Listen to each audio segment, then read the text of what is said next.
Hello, everybody, and welcome back to a very special episode of Opinion Dash. I have our two hosts with me, Fenster and Softy, joining us. This is the special Combo Breaker episode where we're going to be going over Combo Breaker results, getting into the nitty-gritty of that. But before we get into that, and we are joined by our guests, Sev and Dango, we're going to go over the results, as is tradition. We'll go ahead and start off with Europe. Fenster, what are some of your thoughts? Okay, so Europe had a pretty interesting Eurofight. Eurofight is their monthly tournament. So first place we had Sanji, second place Ranger, third place Mr. Peck, fourth Magic, fifth Kuma, sixth Cancer, seventh was Ravioli, and eighth was Serpent. There's actually a bunch of some surprises in here. For one, we have Sanji and Ranger over Mr. Peck. Mr. Peck is typically the favorite for, or one of the top placings for any Eurofight normally. But he lost to both Sanji and Ranger here, and they were both pretty close, pretty good sets to watch. Honestly, I would say for this Eurofight, Sanji and Ranger just played really well. Honestly, super close games. They're both super fun players to watch. Beyond that, I thought some other matches were also pretty fun to watch. We had Magic versus Kuma. Kuma's kind of like an up-and-comer who plays Bella Band, and I've always thought of him as a really scary player if he ever played consistently more often. I like watching him play versus Magic. Magic managed to duke it out and take the win, but it was a really fun set too. Honestly, this Eurofight was really fun to watch, just to see Sanji and Ranger both actually kind of step up their game a bit in the past month, I would say. Sanji kind of normally beats. He kind of sometimes gets upsets on Mr. Peck, but it's usually not super consistent. And Ranger, I think he's been really nuzzing up against Peck for a while, so it's kind of both to see them both just finally get to Peck here. So yeah. Notable thing for also some of the character picks for this tournament, I see a lot of Big Band and a pretty decent amount of Bayo and Bella. Yeah, there's actually a lot of Big Band, Bayo, and Bella. They're actually not, I would say they're not even the most played characters in Europe normally. There's usually a lot of squigglies and other things involved.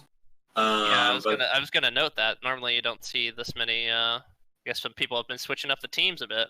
Yeah, maybe it's just a concentration for this tournament.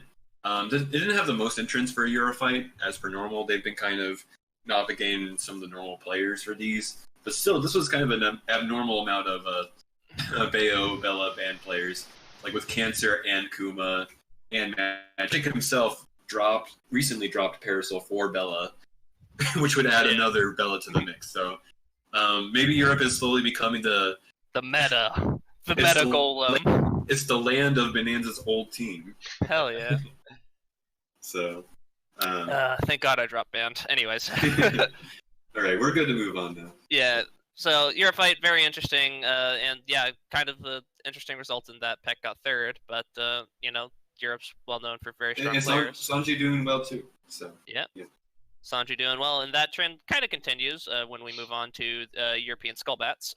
We only have one bracket that in our results document. So yeah, I think there's only one the entire month. It's hard to tell because maybe someone else ran it, but as far as I could tell, this is the only one I could find, and kind of had a normal result with Peck winning, Magic, and then Sanji.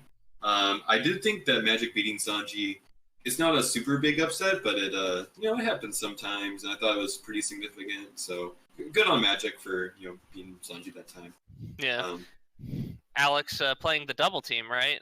He's been. Oh wait, no, not a double team. He was playing a meme team of super meme Point, team. Big Band, Robo, and Peacock. Oh, spicy! Here comes. I imagine that didn't turn out well. No, it did not. But I do think it may be a good. It might be a good team. Well, here comes the neutral team. It's the meme, right? Yeah. You M-Brass or L-Brass, you call Beam, and you have a George on the screen. It's literally you just call the George, and then once it's out, you just get to call your other assist and meme on neutral even harder. so I love it. But sadly, Alex, he has a little bit of a peacock, but like his robo is definitely very Babby-like. But but who knows? He's been learning double recently, so maybe we'll see another variation of my current team. Like I think Alex really wants to find a point ban team. Is he doing point ban with double, or is it? I'm not sure. I haven't asked Alex specifically, but I do know that he's been asking like me and Sev for double stuff. So. Okay. Double beta stuff specifically. Big ban double. Is this the era upon us? It's time. It's another version of my team. we drop Bella for Vans this time. Banans is the true pioneer of the meta. Yeah. The Beo technology. This team is going to be good when I'm actually not shit at the game. Okay, we're good on Europe, I think. Yeah, I think that is it for Europe. So we're going to move on to Japan and Brazil. We'll go ahead and start off with Brazil here. We have a couple of brackets this time, so we can have some stuff to talk about. Yeah, so this is actually a slightly confusing thing. So if anyone knows the Brazil scene, or if the Brazilians are listening to this, I hope someone can clarify. Is the Brazil special showdown the same as the Sunday showdown? Are they different things? Because one of these was a Swiss bracket and the other one was a double elimination bracket, and I was very confused. But they were on different weeks, so I just took them as different tournaments. So the first one we had was the Swiss bracket, which had Reseda first, then Jorge, and then Alfie, or Al. I don't know how to pronounce his name. Appley? I think it's supposed to be Alfie. Yeah, I think it's like Alfie, but that is Apple. That's how it was written on the actual timestamps on their video. And maybe it's just letters APLHY. I feel like I've seen that player in Quick Match or something, so I have no idea. But sort of the funny thing about that bracket was, Reseda and Jorge, that's a kind of normal standard. They're both good players. They get top placings. But what was funny was that I think it was like a 4-way tie for third place or something. The power of Swiss brackets. Oh, yeah, they only had 5 rounds for Swiss. It was more than it was 2, 3, 4, 5 people who went 3 and 2. Yeah, and the only reason why Alfie here got 3rd place, I think, was because he didn't have 2 losses. He just had a bye.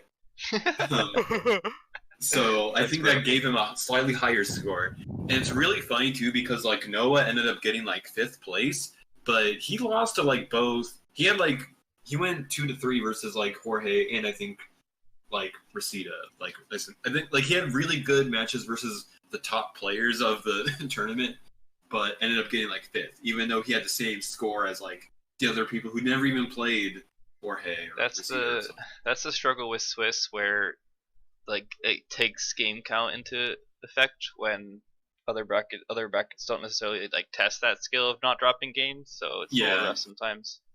Yeah, so this is why ideally I kind of like what Europe does, which is they have 5 or they have 7 rounds or at least 6 rounds of Swiss. It does make it take a while, but it does kind of stop some of this kind of silliness here. So, but anyways, that was a good bracket. The next one we had was a full-on double elimination bracket, which I haven't seen for a while, I feel, for Brazil. But it had pretty good results. It had Reseda in first, Acido in second, and Noah in third. And I was surprised to see Reseda taking over Acido. I think last time I saw them play, I don't know if it was a Kumite or just the last BSS or something. But I saw Acido win, and it seemed really clean over Reseda. So I was just impressed to see Reseda actually do well here. Yeah, that's the thing about Skullgirls. It's so volatile. You could look like a complete. I think Mike said an interesting thing. If you're playing Skullgirls good, your opponent looks like a complete idiot. He has no idea what he's doing. Yeah, which definitely can happen for sure. What team does Noah play? Because I know they play Parasol, but who else? It's typically Parasol, Robo, and okay, I hope I'm not getting this wrong, but this is what I think Noah used to play with Parasol, Robo, and Double. Okay. Pretty sure. A good team. Yeah, it's what Liam plays. Yeah. Basically, a team Liam, that kind of style of team. It is an established shell at this point. It is solid. Yep. Solid. two things I want to kind of note about this bracket. One, I thought it was a surprisingly big bracket. I mean, this is something Softy said before. But I'm always people. yeah, like I'm always surprised when I look at the Brazil brackets. I'm like, there's so many people. Like, like not even in America we get this many people for our brackets, or I mean, other regions. last night Ron put up like $150 worth of prizes, and we got like 12 people. Yeah. To be fair, we do know some people who would have entered if they had the chance. Yeah. So, and I don't think a lot of us knew about the prize pool until, let's not get sidetracked. Anyways, but yeah, it was a big bracket. That's good to see from Brazil. Another thing that I thought was pretty cool was that we had this player called Pidoru who actually beat Jorge in bracket. It was like 3-2. And I've not seen Pidoru that much. And I probably need to see if that match was like in the VODs, but What was their final placing? They got they got third after losing round 1. Well, they didn't get third. Is Noah, yeah. Yeah, third is Noah. Oh, so they got fourth. Sorry. Yeah. It was it's like no, not fourth because fourth. Oh yeah, it was fourth. You're right. Yeah. Yeah, because they lost to Noah right after. They lost to Noah. And when they played Noah, it was also 3-2. 3-2. So. Yeah, so like I feel like I've not seen Pidoru that much, but like I think I've run into them on quick match once or twice. They're pretty good, pretty solid. Yeah, I feel like I've seen them around, and I just don't normally see them do well in these Brazil brackets. So I thought it just was worth mentioning. Yeah, they seem to be on the up and coming. It seemed to be pretty good. So shout outs to Pidoru. Shout outs, and we gotta move on from Brazil, sadly, but very interesting bracket at least for them. So. Thanks for showing up, guys. And let's talk about Japan briefly. Okay, so I'm pretty proud of the Japan bracket. I would just call this bracket finally, or at least the first time I've seen someone overtake Komikichi. So our results: we have first place Kodama, second place was Komikichi, third place was Sumita, at least I believe this is Sumita. It's the player whose name is Mitsuami, but they play the exact same team and the exact same colors as Sumita. So if anyone can clarify that for me, maybe I'm totally wrong, but I'm pretty sure it's Sumita. Anyways, Sumita got third. Fourth was Hebinawa. I always mispronounce his name. Hebinawa? Hebinawa? Hebinawa, yeah, Hebinawa. Yeah, Hebi is snake, I know, so... Okay. Hebinawa was fourth, fifth Birango, sixth was Cannibal Camel, and seventh was Wool. I don't know if there's other players because we don't have a real bracket, but those are all the players I saw on the stream. So once again, this was the Japanese monthly elimination bracket. They only do single elim, and it's only 2 out of 3, which both of those things make me classic. Sad. Yeah. I mean, it could be worse. Japanese Smash 4 runs like Smash 64 runs like single elim 5 stock Dreamland only, so it could be worse. Well, I mean, Dreamland only in 5 stock is normal for best 64. of 1. Yeah, it's best of 1 single elim. Oh, but first of okay, yeah. It could be best of 1 for Skullgirls also. Especially in 64, which is truly a one-touch kill game. So yeah. But anyways, no. So this bracket I thought was pretty good. A lot of the matches were pretty okay. But mostly I was just proud to see Kodama versus Komikichi. Komikichi, a lot of people kind of know as like he's second to Pen as like the best and second best in Japan, and kind of a lot of the other players haven't really touched him. He's like a Dan way higher than the others, I think, and he usually doesn't lose in these tournaments or the Dans. Just pretty solid player with his duo, and this time Kodama actually beat him in the first of 2. It was basically big band brass mirrors, so kind of a lot of just big dumb calls going around everywhere, but worked out for Kodama. It worked out for Kodama. Parasol managed to just kill Fupa really early, and then Big Band just kind of died. So it was just really good to finally see someone. I don't know if this is the first time it's happened. Maybe it happens more often than I haven't paid attention to it. I don't know.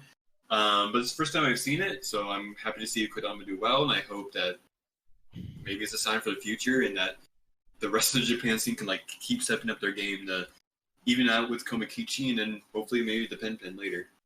And also big shouts as always to FTD / Malburger. He's the guy who does the English restreams, who gives us brackets, gives us VODs for these Japanese events, which is honestly pretty hard on our own to like kind of gather. So yeah, big shouts to FTD for giving us help on all this Japanese Skullgirl stuff. Holding it down. All right, and big shout outs to any people who do translation work out there and streams. Big shouts to anyone who helps us with the gathering brackets, getting VODs, putting VODs on Tune with Bacon, putting timestamps, and any of these people who help keep Skullgirls organized. I love you. Thank you so much. You are very appreciated. And speaking of appreciated, we're going to be moving on to Oceania, which is a very appreciated region, at least for this podcast. I mean, yeah, I kind of fawned over them a bit last podcast, and I guess I'm kind of have to do it again here. It's okay. Fenster loves his pet region, so we'll go ahead and let. I mean, it's not just. I mean, I'm also big fond of Europe as well, but I'm a big fan of the world. Let me just say that. The world, the SG world. The SG world, yeah. Okay, we're gonna start off with the Oceania Rambats, their normal weekly Friday events.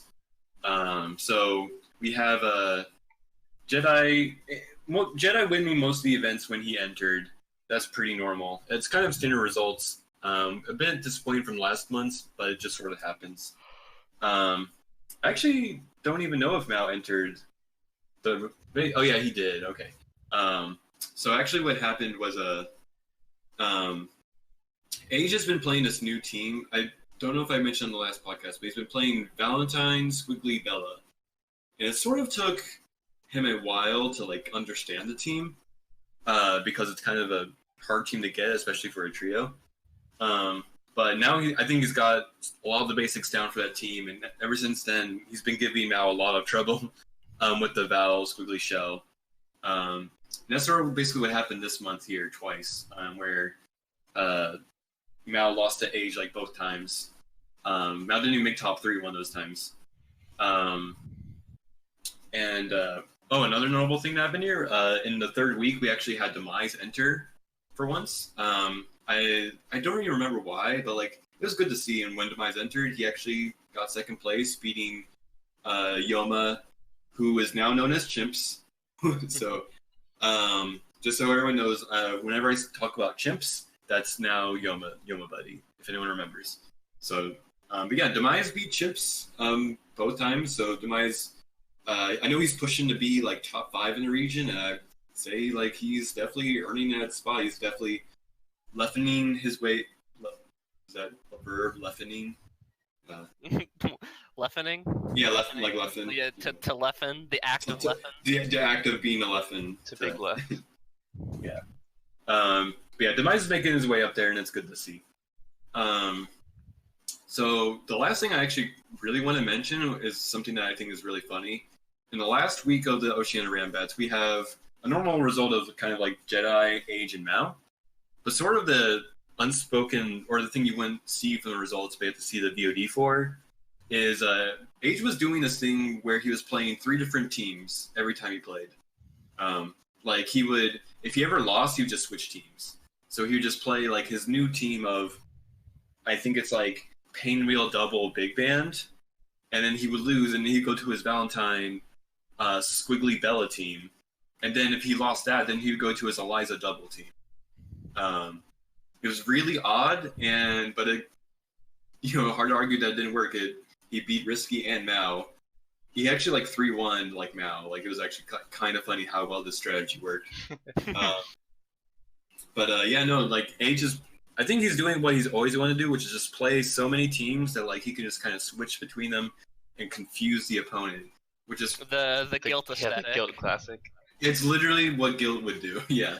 So big shouts to Guilt, and big shouts to Age for like living that dream of just confusing the opponents with all the teams. So we'll see how long this strategy works out for. I'm really curious to see like what happens in the future to see that, but that was really funny. And hopefully this, I don't know if it'll work versus Jedi, but we'll just see. So yeah. But no, that was the Oceania Rambats. more importantly, was an actual big major for Oceania. In fact, like kind of their only major for the region, which is BAM, Battle Arena Melbourne. So this is like their only big major, so I feel like it's worth mentioning how everyone should probably go watch it and appreciate, like, yeah, it's so rare for like some regions to like actually get a spot at a tournament, to get a setup going, to actually get entrance for a tournament. They ran an event last year too, and it went pretty well. And this year they had more players than last time, and they actually got shouts from the TOs. They have pretty good respect, it feels. So honestly, it feels like Battle Arena Melbourne like is actually going well for this region in terms of Oceania trying to get their Skullgirls scene growing. So I'm really happy overall. Yeah, it looks like a pretty decent size bracket at least. Mm-hmm. What, 8 players? 12. No, it's 12. 12. Oh, some people got floated.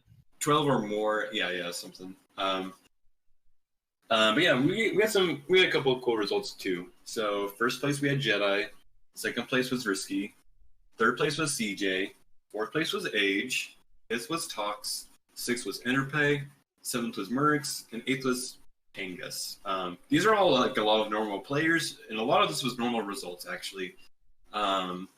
All we could expect. However, there was one kind of upset, which I thought was pretty cool, was to see CJ in third. CJ beat Age, which, you know, this was Age back when he was playing his Valentine squiggly Bella team for everything.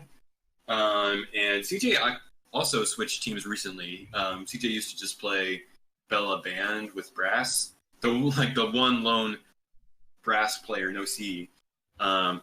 And honestly, sticking with Brass, he just added double for the trio, and he's actually working pretty well with it, using the Bella Cilia slide stuff. You know, the stuff that's super dirty, and I hate it. Yeah, the grossies. The grossies. Yeah, I don't know who told him to do that stuff, but I hate it, and it's also really good. But yeah, it worked out to get him versus Age, and I think I feel like CJ's like kind of on a rise. He's always like getting a little bit better. Kind of always losing the Risky, but that's because they're also like local, they play all the time kind of thing. So I'm always trying to hold one up for CJ to like improve. So I see you out there, CJ. I hope you're going to do well in the future. Top 3, that's a nice thing for your regional, you know? Mm-hmm. Yeah, and he's only getting better, I feel. So especially as he learns. If your regional is competitive, sorry to interrupt, but No, yeah, for sure, yeah. So, but yeah, with that, I think we're good on Oceania. Yep. We are going to move on from Oceania to the big boy, our home region here at Opinion Dash, North America. And how could we talk about North America without talking about one of the premier online tournaments, Be Great? So we'll go ahead and talk about that a little bit. Fenster, we'll let you start off as is tradition. So we have to start off with a little bit of bad news. It's something we probably should have talked about a while ago, but we just have to mention it now. But the bad news is that there's one big flaw in Be Great. Well, maybe there's multiple flaws, but there's one flaw that we want to highlight here, which is if you run a tournament, you should probably seed. It sounds silly to say, but seeding just kind of lets normal like hype matches like happen further down the bracket and not have not to say this kind of bluntly, but like not have a wet fart of like weird results. Sometimes hype stuff can happen with no seeding, but like sometimes it can just make things kind of like, how did this happen? And that's sort of kind of what happened with the first week of Be Great, which is honestly kind of wild. So the first week we had Swiftwalk Sass or TJ, first place, second place with Eye Control, and third place was Taime Kana. I can say this full name, Taime Kinatora. Yeah. Kinatora, but yeah. Okay, forever known as just Taime to us. So. Or XDnator, if you're in the Discords. Really? Yeah. Oh, okay. Yeah. So one thing I would want to point out, I think all throughout this month we've been seeing Eye Control actually enter more online North America brackets, which is actually kind of surprising because, as far as I know, when I asked him before, he's like, "Oh, I just work late shifts at night and on the days of tournament." So I always thought it was pretty difficult for him to enter these online tournaments. So the fact that he's like trying to show up more often is a good thing. But yeah, so what happened in this tournament was we had Gelato, and Gelato was actually in this bracket. You'd be surprised to see that he wasn't even in top 3. So what happened was he actually had this really good set versus Swift Fox Ash and beat TJ in winner's side, and then lost to Eye Control, which is also another upset, by the way. Eye Control beat Gelato, also in winners, and this is all before like the winners finals or anything. This was like one of the first few matches of the game. We had Gelato versus TJ, which maybe should have been like the winners finals normally. Or yeah, something. It was literally round 2, and that was only because TJ got floated. Yeah. Also, Gelato didn't get floated. Yes. Yeah, that's a yikes for me on the seating there. Yeah, so... But Yo-Yo also didn't get floated. Right. Cynoon got floated. Honestly, like, it's kind of silly the way this bracket worked out. Yeah. Which maybe to some people could be funny, but I don't know. I would like to just kind of see brackets normally be seeded just so we could get good storylines going. That's essentially it. It's just kind of tedious for the competitors to yeah, play, for competition, especially if you like are watching someone who obviously knows what they're doing not get floated, and then like a relatively new player gets floated. It's not good news. You should never have to play an extra match. Feels bad, man. Yeah, that's that. We can sum up week 1 with a feels bad, man. But that said, there's still Gelato still played really well versus TJ. Eye Control still played really well versus Gelato. Eye Control even had some good matches versus TJ as well. So it's not that week was bad to watch or anything. It's just more you hate to see that kind of thing happen. Yep. It would be cool to just see this kind of thing happen in an optimal situation. You know what I mean. So yeah. But oh well, that's life. So C'est la vie. Beyond that, the weeks were kind of weird, but I do kind of... This is a fun little storyline thing I just kind of want to mention. The second week, it had only a couple of players, but we had a person who doesn't normally enter online tournaments with TBD. Shoutouts to TBD. Is North America Schoolgirls player. I don't remember where he's from. Wait. Do you know? Training Does anyone know where he's from? Training Wheels isn't TBD. I don't think, is it? No, that's TBD. I thought TBD... Hold on. Is that not TBD? No, that's a different player. So that's a different player. Really? Yeah. TBD I did enter one one thing that month. I don't know where it was. Because Cloud was telling me about him and TBD joking stuff, and that player was Training Wheels on Dice. Oh. Maybe. Yeah, and if they play TBD's team, Parasol like double. If it sounds like a TBD and it quacks like a TBD, it's probably a only. TBD. Well, the real TBD. Please stand up. Yeah. TBD, well, if you're watching, let us know. The thing I was going to mention either way, TBD or Training Wheels on Ice, whoever it was, they played against Cynoon, and they had a really close set, and Cynoon managed to take it. And then I feel just afterwards, like Sai just was streaming him playing versus him, and they just had a lot of really good sets. It seemed to be having fun versus each other. It's kind of like one of those moments where like they just discover each other in tournament, and then they're Skullgirls friends afterwards. Like I don't know, it was really cute. Wholesome interactions. Yeah. Wholesome. Other than that, we had normal results afterwards. We had week 3 with JP at first, Drills in second, and Softy third. Surprise entry from Drills, who actually did well and got second. And then the last week, we had TJ or Switchfox Dash enter. He got first place, then Gelato in second, and then Rabble in third. Rabble DQ'd, sadly, but Gelato still played really well versus TJ and did well in bracket overall. Honestly, I'm really happy to see TJ just enter these online tournaments and stuff. And I hope hope he keeps that in the future. So we'll see. Yeah. And we did have what looks like some extras. Yeah, so they did single limb tournaments after Combo Breaker, and they were just pure meme things. You can tell us about Softy. You were there, right? Oh yeah, it was fun. I went all Bella Band, and I did the down back MB. It was fun. Triv entered the second one and kind of whooped everyone. Earned you. I mean, he third lost place, to though. lost to Montpellier though. Oh, did he? Oh, I was. Yeah. I kind of dropped out after I got knocked out the second one. Yeah, it was a fun. Like to me, I'm not a big fan of these single and meme tournaments usually, but everyone seemed to have fun with it. So And that is what matters. it is. Fun. We play video games for fun and to get angry. There's a lot of that going around. Oh So- yeah, for sure.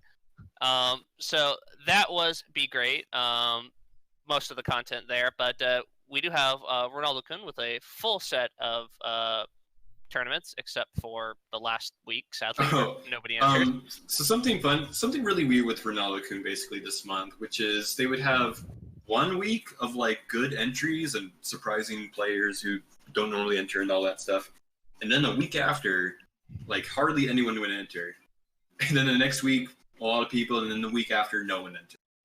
I don't know what was going on with Ronaldo Kun this week, but I don't know if it was good or bad because some weeks were really good and some weeks were not. So, but yeah, we had pretty fun results. So the first 2 weeks we had Ayrshire winning.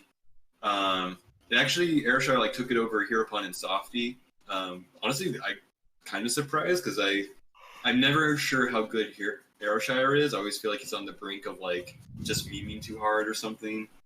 But I don't know. He's been keeping it down. He's actually been doing it pretty well. He's actually been being Triviality kind of consistently, honestly. This is the note I had for later on.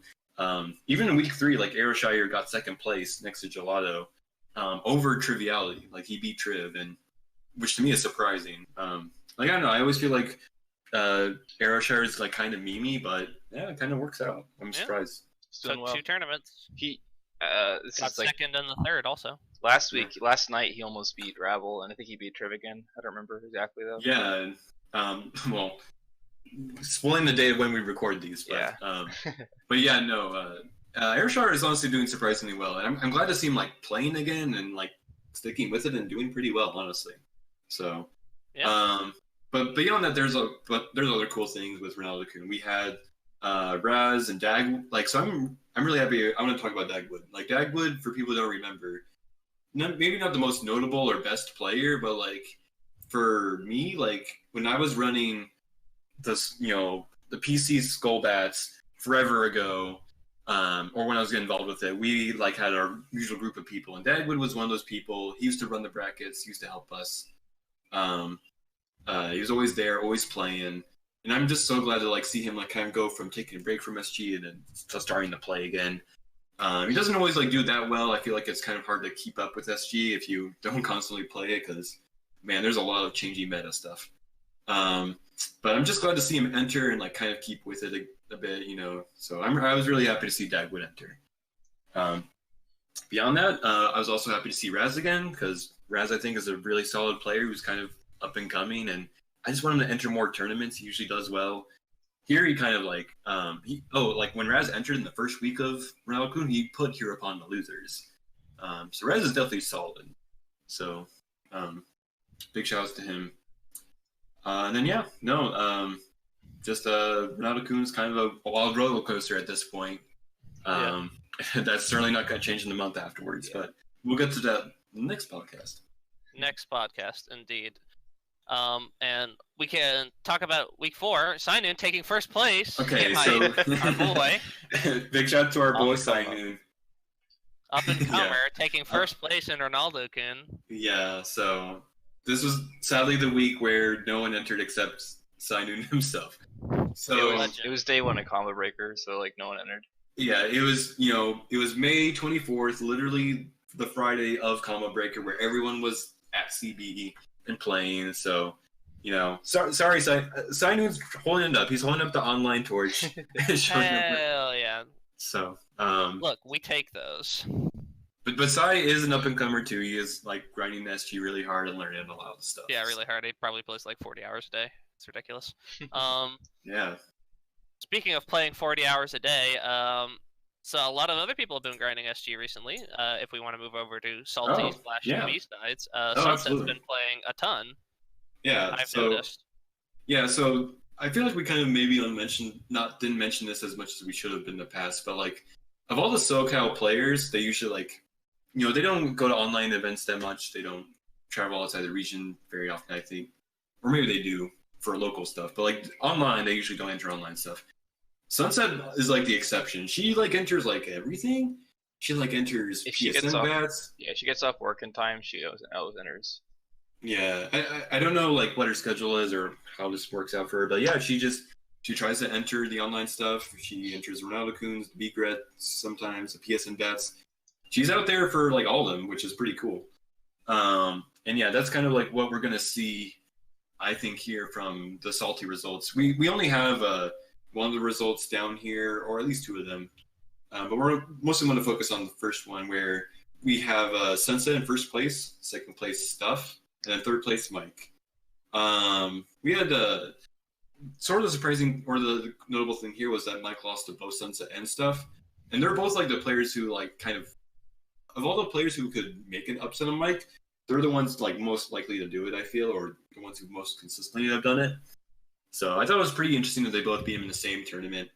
And Sunset herself like won, and she's been doing really well in general over a while, and she's always been grinding. She's always been sticking with the game.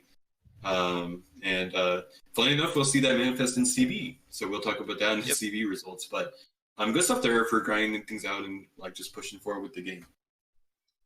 Yeah, for sure. Pretty solid bracket for the B-sides, and we have to talk pretty quickly as we are running a little bit low on time for the results, so we're going to move on pretty quickly to PSN bats here. So let's have a brief summary of these. Okay, so the PSN bats, they were actually really odd, so I don't know how to say this. They were both really odd brackets. We only had two of them in the month, I think, or at least the ones I could see. The first one was a normal bracket, and we had first place Lamba, and second place Wing It, and in third place Omen. And this is actually a kind of surprising bracket. For one, we had Lamba enter. He entered an online event, which Lamba, for a lot of people don't know, but he's actually a pretty solid player. He used to play on PC a lot, and I guess he now plays on PSN. I don't know. I don't understand. Apparently. Lamba's a big enigma, and none of us really understand him, I feel. But now he's on PSN now, and entering our online events, I guess. But he did well here, and I think the actual surprising thing was to see Wing It in second place, because Wing It beat like players like Faulty and Sunset, who were, both, I would say, up and comers themselves, are doing pretty well. And Wing It's been playing for a while, but I feel like kind of struggling a lot of times. But I feel like for some reason, the past like month or two, Wing It's actually been improving a lot.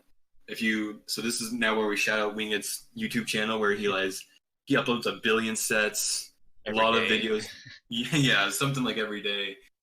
He edits like all of them, I think. Like I have no idea how he does it, but he's out there, he's playing SG and editing and putting out the sets. So I'm really happy to see it. I'm really happy to see things pay off for him, and I hope he keeps getting better, because his team, he plays Peacock and Valentine, and that is not a really easy team to play. So, but yeah, I'm happy to see him do well here. And the second week we have is sort of a meme solo online tournament for PSN. I don't solos. Okay. I think everyone was just playing solos. I don't know why, and don't really know what was going on. But in the end, we got first place Idante, the actual solo player. Second place was Sunset, and then third place was Cuban Chris. Kind of, I would say what I would expect, given it was a solo tournament. So I didn't know Mr. C was Cuban Chris. Okay. Yeah, Mr. C was Cuban Chris. Yes. All right, that clears up a lot of brackets actually. Yeah. The mystery has been solved. Mystery solved, and we do have some time to talk about the next tournament, which is Undizzy. Okay. Pretty important tournament, one would say.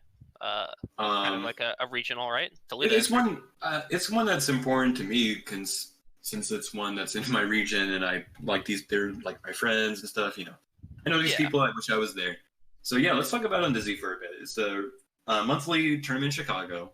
Happened near the start of the month. First place we had Elda Toluda. Second place was Gelato. Third place Greedy Chun. Fourth place Cat Killer. Wait a minute. Yeah, fourth. Fifth place Cawson Bombs. Sixth place JoJo. Seventh place Xenon, and eighth place Kai.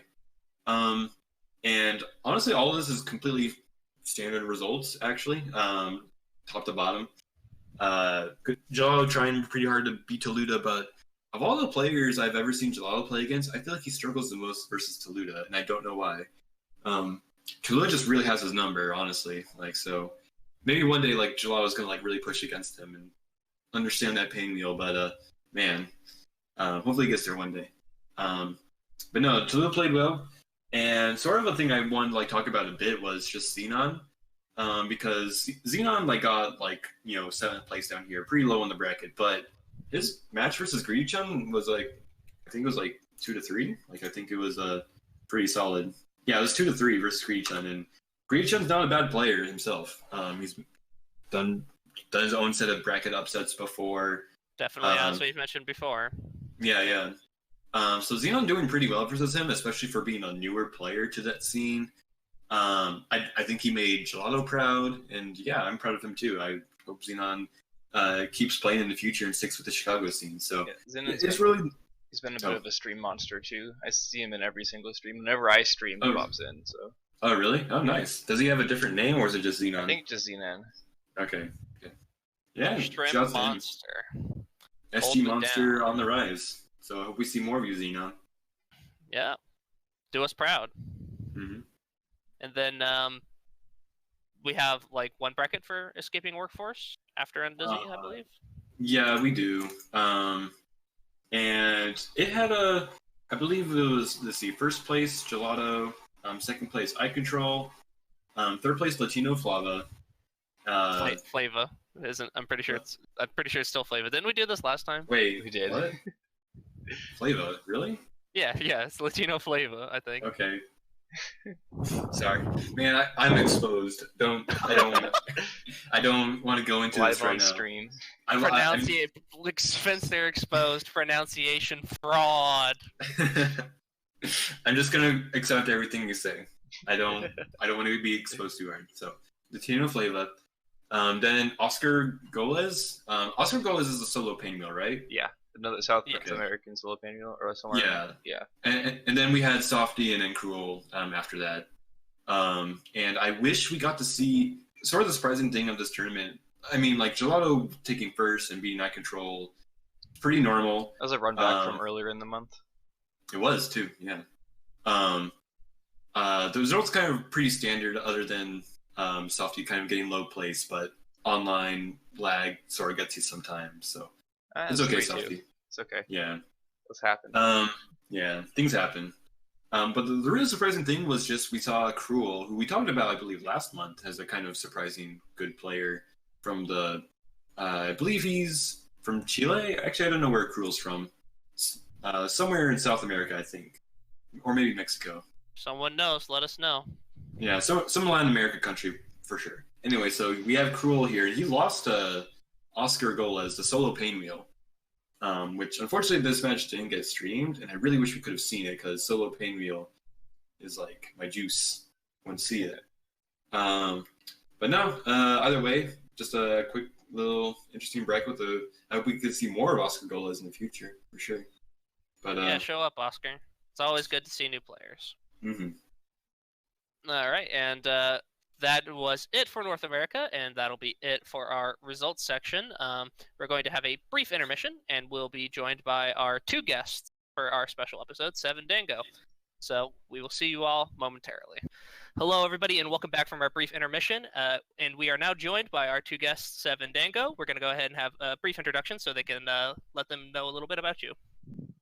Hi, I'm Sev. I've been playing Skullgirls probably longer than anybody else at this point, starting in about 2010 as a playtester. And I've had, just a lot of history with this game, and I've been returning to it a lot lately and focusing it as my main game. I'm Rat Baby, player formerly known as Dango. You can just call me Thor. Been playing Skullgirls since normal launch day. Dropped it a couple times, picked it back up a couple times, and now it's just like undroppable. I'm here. Okay, can we ask a quick question first? So is it like Rat Baby, like are you like a baby of a rat, or is it like I'm Rat Baby. You're a rat baby. Like. Yeah, you got it. That's okay. it. You have it there. Okay. Easy money. easy cash only. Speaking of easy cash only, we'll get to Oh. that later. But let's go over some pool results. We'll start in chronological order or alphabetical order. I'm not quite sure how they're organized by this, but we'll start with D1. So let's go over some results for that briefly. So in the very first match, we have N8 versus Softy. Okay, we don't have to go over every match, Bananas. We don't have to go over everyone, but it's kind of interesting that N8 took 2 matches Softy. Oh, I was very distracted. I was not. I got fucked. When did they play? It was Bella Band. I mean, I knew I Okay. played him, and I know what he played, but Okay. Okay. And then the obviously big upset in this pool is that Dango took out Sonic in winners finals. Congratulations. Thank you. It was sloppy. I mean, I think everybody was kind of on some level of slop at this tournament, Yeah. which is something I kind of want to get back to later. But Okay. I thought honestly the match looked pretty well. Honestly, there were definitely a bunch of drops, and that's normal for tournament. But I still thought Dango looked like you caught Sonic off guard with a bunch of stuff. And Yeah. I mean, that kind of came up later when it seemed like Sonic definitely wanted to counter pick you. yeah. So it definitely looked like to me that just you put an impression onto him that he was not going to mess around next time, which Well, we rarely see that from Sonic. a part of that is that like Sev kind of X-copied his Philia for a while, Mhm. so I have a lot of experience in that like specific like kind of matchup. Yeah, with Peacock versus. Yeah, I'm really happy he ended up like counterpicking the shit out of me in top 8. It felt really good. Technically we went 4-4 in tournament, but like no, it was great. Definitely, I'm happy with those results. I'm glad he kicked my ass. Okay. if anything, in pools, I feel like Sonic was actually unprepared for Rat Baby's kind of matchup strategy. Yeah. And in that, like, it's kind of a very old, almost SDE philosophy in which you throw your point character away for meter on a 2-character shell. Yeah, some people do. Like, I think both of you guys play your teams like this, right? Yeah, that's what I've I heard. definitely will, like, try and use as little meter with Beowulf as possible unless I get a kill. Otherwise, just sacrifice them. And like with the banned Painwheel shell, like there is so much in which Yeah. you're just like, It's a different character. Yeah. It's a very different Yes. character. he just gets a mash out of everything. And, And like, Sonic Fox kept moving forward. Yeah, like I will do that until you like give me a solid, consistent answer against SSJ install. Like Yeah. I'll do it. Like give me a reason not to. hmm Exactly. That's- Keep doing it until it stops working. That's the It's strategy. actually a bit like why I wasn't surprised when you did beat Sonic Fox, because I actually did kind of expect like that the shell is honestly strong enough on its own with enough meter that like it can just do a lot of heavy lifting. So, Yep. Yeah, and you did have sorry to interrupt, Fenster, but Mhm. you also did have a pretty strong opponent going into winners finals in Shaky Fingers, but it looked like yeah, you that's what I was Yeah. gonna ask. go. That was ugh.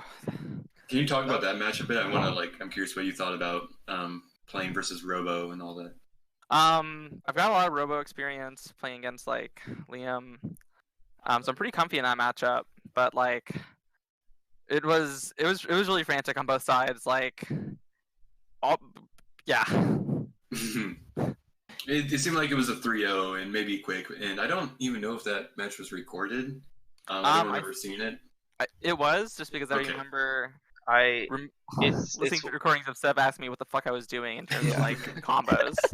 Okay, I need to like go back and I thought I checked all the recordings, but hopefully I can see it in there. But I that think, does. I think it was a It's there- softy hand cam. It might. I know I've recorded it. I don't know if I lost the file because I lost a few videos from this pool. Okay. Mostly mine, It definitely sounds actually. like a good match, though. It definitely looked like a lot of nervousness on both sides. Yeah. But the thing is that like when you're playing Robo versus like banned Painwheel shell, when you like mess up and make a mistake, like one side is going to capitalize off of that a lot harder. Yeah. And so I think a lot of that situation was happening. Like Yeah.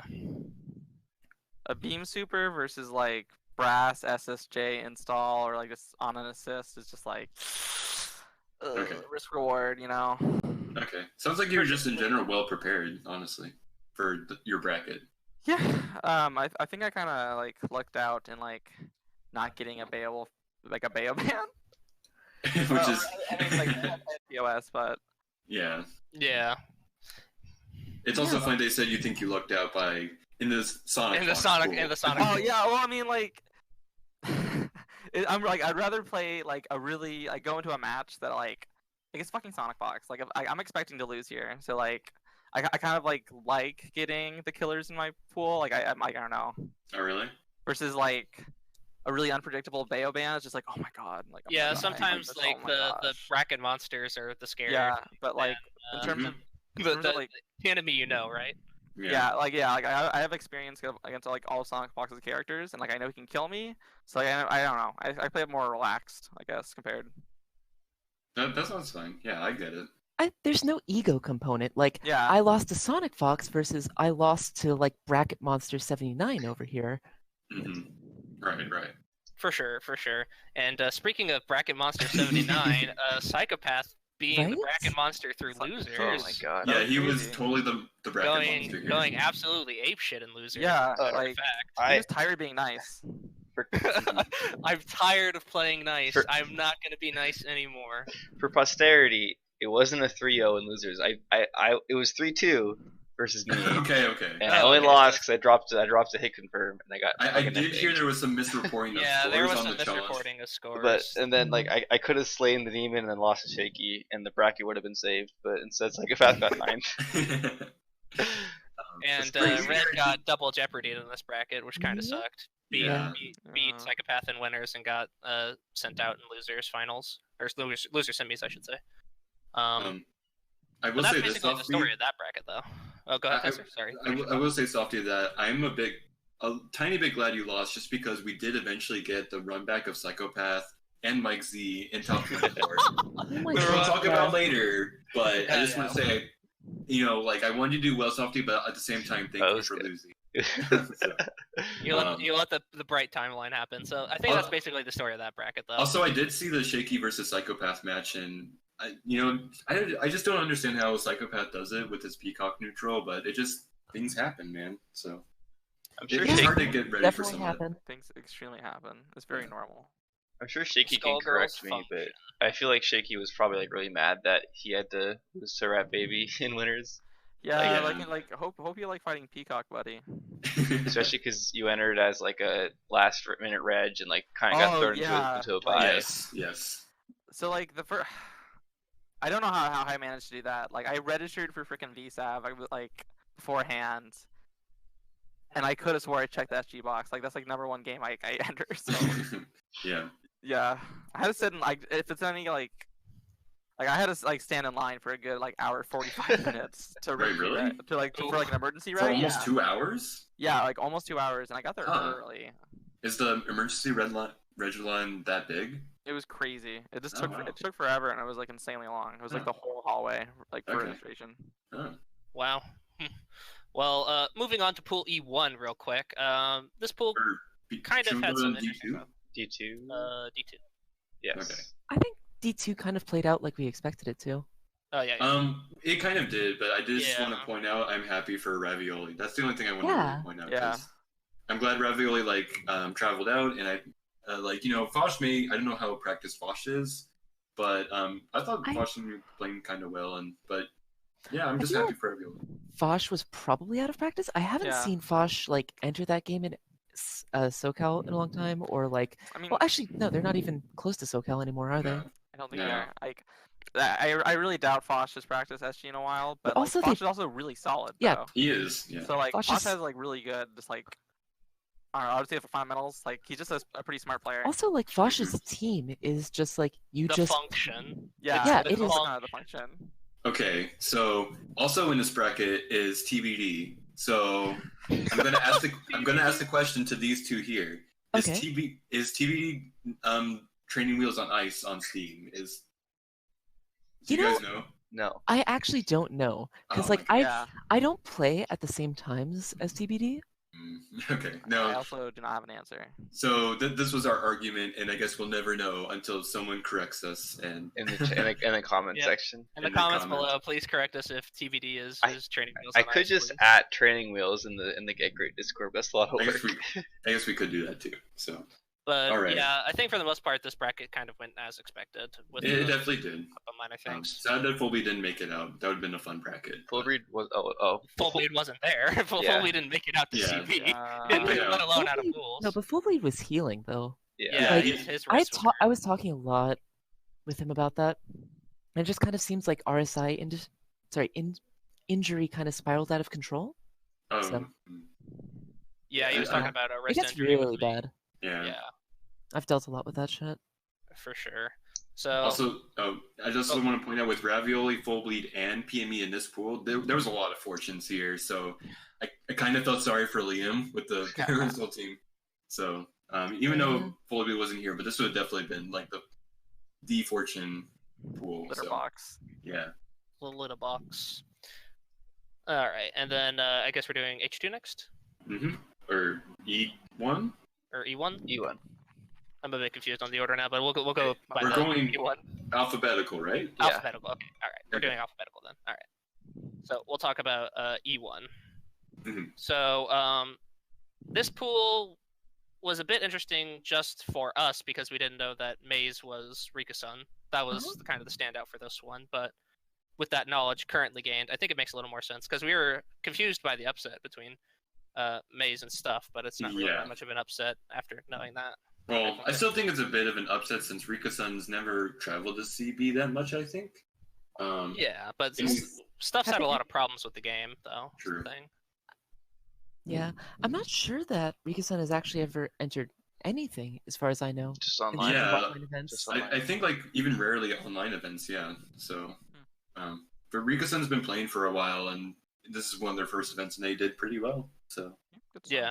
I don't know if this is an issue with the bracket reporting also, but it's a little surprising that Peck 3-0'd out of Ace, but I can that was I believe that was a I 3-0. could see it happening, because but like the Parasol versus Peacock Robo matchup is absolutely hopeless. Yeah, it's pretty Yeah, difficult if it's you don't have Beam yourself or something to challenge like, it. I wasn't able to watch the match, but I know that Adivas typically runs A-Train too Yeah, to enable I believe he Squiggle. was running it for most of the match. for Squiggly. Yeah, and so like that is a huge problem if you're like not switching to brass just for the counter pick value. And the thing is that like Peck as a player is also like extremely experienced against the brass counter pick. Oh yeah, because I mean Europe is big band the function, right? Exactly. It's And Brass Central. also when you're like a lifetime Peacock player, you have to learn to address that at some point. Yeah. hmm Like Europe has hella big band, hella Beowulf, mashing crouch I think chairlift. Crouching heavy Like, kick. Yeah. Crouch heavy kick, Yeah, yes. like, Crouch that's heavy the kick meta. plus assist, yes. Problem solver. So I trust in Mr. Peck to pilot around that. Yeah, he did very well versus Adave, so... I just Yeah. looked at the recording and it was a 3-0. It wasn't Yeah. 3-0? Okay. yeah, I'm pretty sure it's a 3-0 when I looked at it, yeah. So.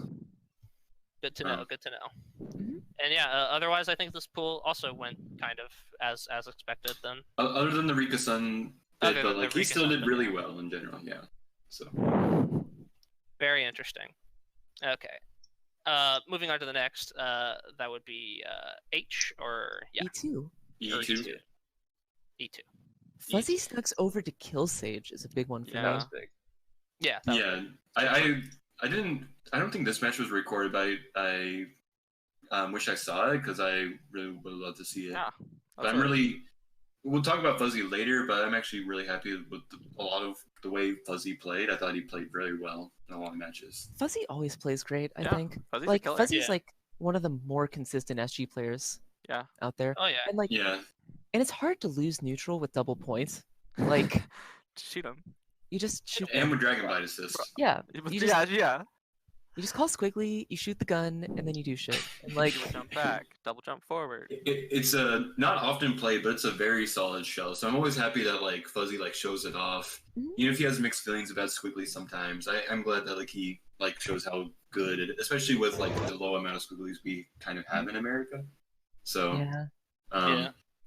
I was glad to just see Fuzzy always like, yeah, he's definitely always a consistent player. I think a lot of people don't give him enough credit, so I'm really glad to see him like kind of have some good matches here. But also in this pool, we also have Mega Man DS, who he was my pick for the number 3 out of this pool. kind of feel sorry for Turvan, but like at the same time, I think Mega Man DS is just too solid for Turvan. Yeah. Turvan was not happy. Yeah. I feel like I the wouldn't thing be either, about Turd realistically. is- Oh, go ahead. Finish your thoughts, Ev. Oh, so, Mega Man DS plays very unconventionally, I feel. Yeah. Like, he's in Yes. that sort of Mike C zone where you're suddenly playing the Mega Man DS game and you are no longer playing Skullgirls. He Yes. really And, like- likes to like play with his food too. Yeah, he really Mhm. does. And it's, like, really upsetting the way he plays. So it's just like like, a Mega I Man DS. understand. Like, It- you have to learn the rules of the Mega Man DS game before you can beat him. Yeah. I think there's also slightly another point. That's definitely true, but I think there's maybe also something else, which is Turvan typically plays very down back called Yeah. DP Yeah. assist, I mean, which yeah. that's very The- Marvel 2, and that's something that Mega Man DS is very used to from Marvel 2. He kind of knows how to like play around that and not get super caught by that. That's true, yeah. Like, this is Marvel 2 is a game where Psylocke assist comes out if you hit the button. There is no vulnerability. Yeah. That assist is just going to happen. Yeah, so And so- if there's one thing I think Mega Man DS does a lot, he definitely knows neutral to play around DP assists. Yeah, Yeah. for sure. So I think like maybe even if he struggles in a bunch of other ways in neutral, I do think like he knows how to be careful, especially against beat extend. So Exactly. which could trip up Turvan. Turvan does like to sit down a lot and just And Yeah. you know what? Like, I might harp on it a lot, but it's like not a terrible strategy. Oh, it's definitely not. Because like you have Effective. double mix up. Like, who cares if you're not getting full damage just because you're starting with a DP? Oh yeah. Like, you have double mix up. And you have lock and Down load. back plus beating or down back plus any DP assist, like it's gotten a lot of players off guard, a lot of like good players too. And So like it's a strategy that you can take right up to upper mid level. mhm. Oh yeah, I for sure. do think that it just has trouble growing beyond that as a strategy. Yes, and that's what I would. That's I also think it leaves you open to tilting really easy because Turvan yeah. has tournament nerves, and if you get blown up once somebody realizes what you're doing, it's going to take you down very quickly, and it's hard to Yeah. adapt once you've kind of gotten into that rhythm. mhm. Yeah. So it's very easy just to spiral out of control and just find yourself Yeah. out of the bracket. Right. Okay. So definitely a big point there, but yeah, I think we had these three people leaving the bracket. I just had Turvan beating Mega Man. Yeah, DS, just but- between Mega Man DS and Turvan, yeah. So fairly regular there as well. I have no idea what I'm doing when it comes to what pool we're doing next. So H1. We're doing H1. H1. Okay. Okay. Do you not see the order when you click on? I don't know. Okay. I'm apparently lost. Okay. So we're doing pool H1, the Wing H1. Zero pool. Yeah. Okay. Zero, Gelato, Krakatoa, and This one was- Sunset. I believe this one is mostly straightforward. And it's Latino flavor, right? Yeah. Yeah. Just Yeah. making sure I got the name right. Okay. Latino Flava. Okay. But yeah, so, no, but we had Wing Zero gain out over Gelato 3-0. That to me that's a bit surprising, but still Wing gain out is like Uh-huh. I know we had some other like misreports game count wise, but I'm pretty sure this pool was all 3-0s. Yeah, this was 3-0. Like Wow, this was the 3-0 pool, which is very funny, hilarious. It's a Marvel 3 pool. I am surprised to see Krakatoa back though. Yeah, that's crazy. I love that guy. He's actually been entering a lot. He of entered at tournaments. Frosty. That's great. Yeah, he's been entering Frosties a several tech times. monster. Yep, Yeah. you're like Yeah, one he of the really got original Pinwheel Big Band pioneers. Yep. Yeah. I would like to say it's Froggish V1, basically. And Krakatoa isn't also Krakatoa one of the original pioneers for Cilia side assists? Yeah. Yes. Yeah. Yeah. Because he had the pseudo unblockable Yeah. that was like super safe with Pinwheel Charge Jump Fierce plus Cilia Slide. Yeah. Thank And what's you. great is that like with the vast majority of reversals, it either hits Cilia Slide or it hits the armor, and you can just Thresher it. Yeah. It was like so match proof. It was tight. I love it. The technology, but we had Greedy Chun making a pretty decent run. Yeah, he's always But- been pretty solid for yeah, Chicago. But, Pretty solid in the Chicago scene. Makes the top 8s there, but not making it past Sunset, Yeah. who got into top Who- 24. Yeah, And this is the first time making it out of the top 24. No, Yeah. Sunset's been doing great Yeah. recently. Like, She's I putting play her a work. bunch, and she is improving so much so quickly. Mm-hmm. And like, I really appreciate the work that she's doing because it's really showing. Yeah, I think- and we're gonna talk about this later in top 24 as well. But you're absolutely Yeah. right. So close to beating Sage. Mhm. Like- So close. I think the only thing that's left for her is really nailing down a third. Yeah. Yeah. The duos, like, They hold you back, man. Like, if you lose your point character as a duo, or you don't have like a super good like safe GHC for like both sides, like oh man, it is hard. Brutal. Yeah. I don't want to get too distracted because we have a lot of results to get through, but Okay. do you think that holding it back also affects TJ or Swift Fox Dash? So That's kind of an exception. I will. I Okay, okay. believe that as SG scene like continues to go on, I think that team's like gimmicks are going to become less and less effective. Okay, I do agree with that, but maybe we'll talk about that probably Yeah, later. we could talk about that even maybe for a different topic about. When we actually get to Swift Fox in the pool. Yeah, so. we can talk about it with TJ. Or in top 24. and Well, stuff. it's a good thing because Swift Fox Dash's pool is next in Oh, H2. sick. Yeah. Let's Oh, talk about that. sick. Yeah. Yeah. Oh, and we have Swift Fox versus Mike Z, which Oof. as the winners for Oh. pool. And I think that was recorded, and I just always enjoy it, kind of. A lot of people always get mad at Peacock, and like why did Mike Z designer? Why did he buffer, etc., etc. So it always. Why did? Oh, sorry. I just get lots of joy whenever I see Mike play against a Peacock and lose, because I just can feel like my own okay. Now Mike understands how good Peacock is and can see how crazy she can be. Yeah. So This is your punishment, Mike, for making like lock and load able to cross up with teleport for some reason. and that too, yes. Like One of that three being the one assists. exception. Not the one exception, but it's Yeah. definitely like the most It's like- notable. it's like The the most handful. notable exception. it's Yeah. like Yes, the most definitely the notable. most notable. Yeah. This pool is kind of standard. Swift Fox gained over Mike Z and winner side. Mike Z did get it out of pools, which I'll admit I called this run wrong. So I thought both Doppler and Cluster Bombs would have given Mike Z a bigger fight, but they both kind of just went 3-0 and 3-1. So not much. I was so close to the good timeline where Kasparus got out. The Florida timeline. We were so close. Yeah. Inches away. Though shoutouts to Doppler making out from Kansas. So Yeah. even Yep. pulling up for Kansas, so luckily for In place for full bleed. yeah. Doppler holding it down for Hopefully, K City. but yeah, I think we're good on this pool now. Yeah, nothing like insane for this pool, I don't think. Right. Pretty standard. Speaking of the insane pool, though, we got I1. Whew, yeah. This is the good pool. This was a motherfucker of a pool, huh? No, Yeah. this was a real Slayer pool, huh? Yeah. So obviously we have Sev here who made it out over Cloud, which is definitely. I didn't think that was an upset, but I thought the 3-0 was surprising. Honestly, I think it was an upset because like It's- Cloud is absolutely the better player than me, and he Oh, okay. usually goes like way above me in our Mhm. sets together. But it is not casuals Cloud. But it is not bracket casuals Cloud. This is bracket Cloud. And what more or less happened is Valentine didn't hit me. Yeah. Like all 3 games. Like if Valentine would have touched me, I would have died. That's the way Cloud's team works. If Al gets that hit, it's over. So Yeah. Which thankfully my team is exactly the same way. If Beowulf hits you, it's over. Right. So that's why it was I believe this match was recorded, right, Softy? it was, yes. I remember this one. I think, yeah, and I thought it was just definitely fun to see. Just Battle because of the functions. it is a true, I would say, Marvel 3 match of whoever gets the first touch just wins, basically. It's some real endgame shit. Yeah. Yeah. But there's other good matches here. We have you Yeah. versus Sox, Mhm. which I just like seeing Sox play. I was Yeah, I had my Florida boy going good in this pool too, but he got slain by the bracket slayer. he Sploogie McNoodle was definitely the bracket slayer. Yo. And we were all afraid No. of Sploogie versus Sev. We were Which so typically afraid yeah. for you, Seb. I We were was terrified. I was terrified for me too. Like Yeah. Sploogie is a chaos entity and you cannot control him.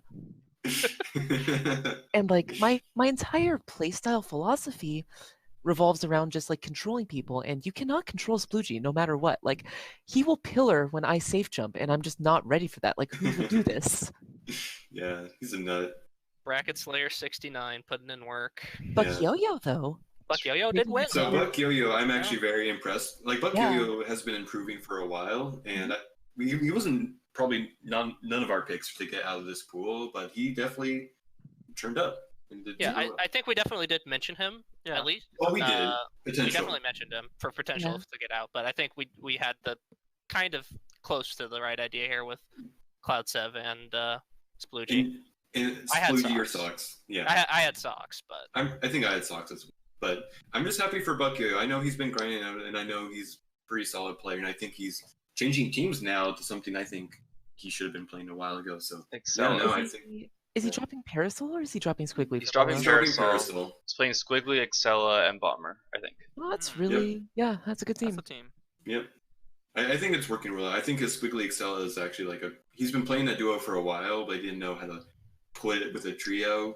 But I think it's been Right. working well. So it's a team with a resource assist, so it performs the function very well. yeah. Yep.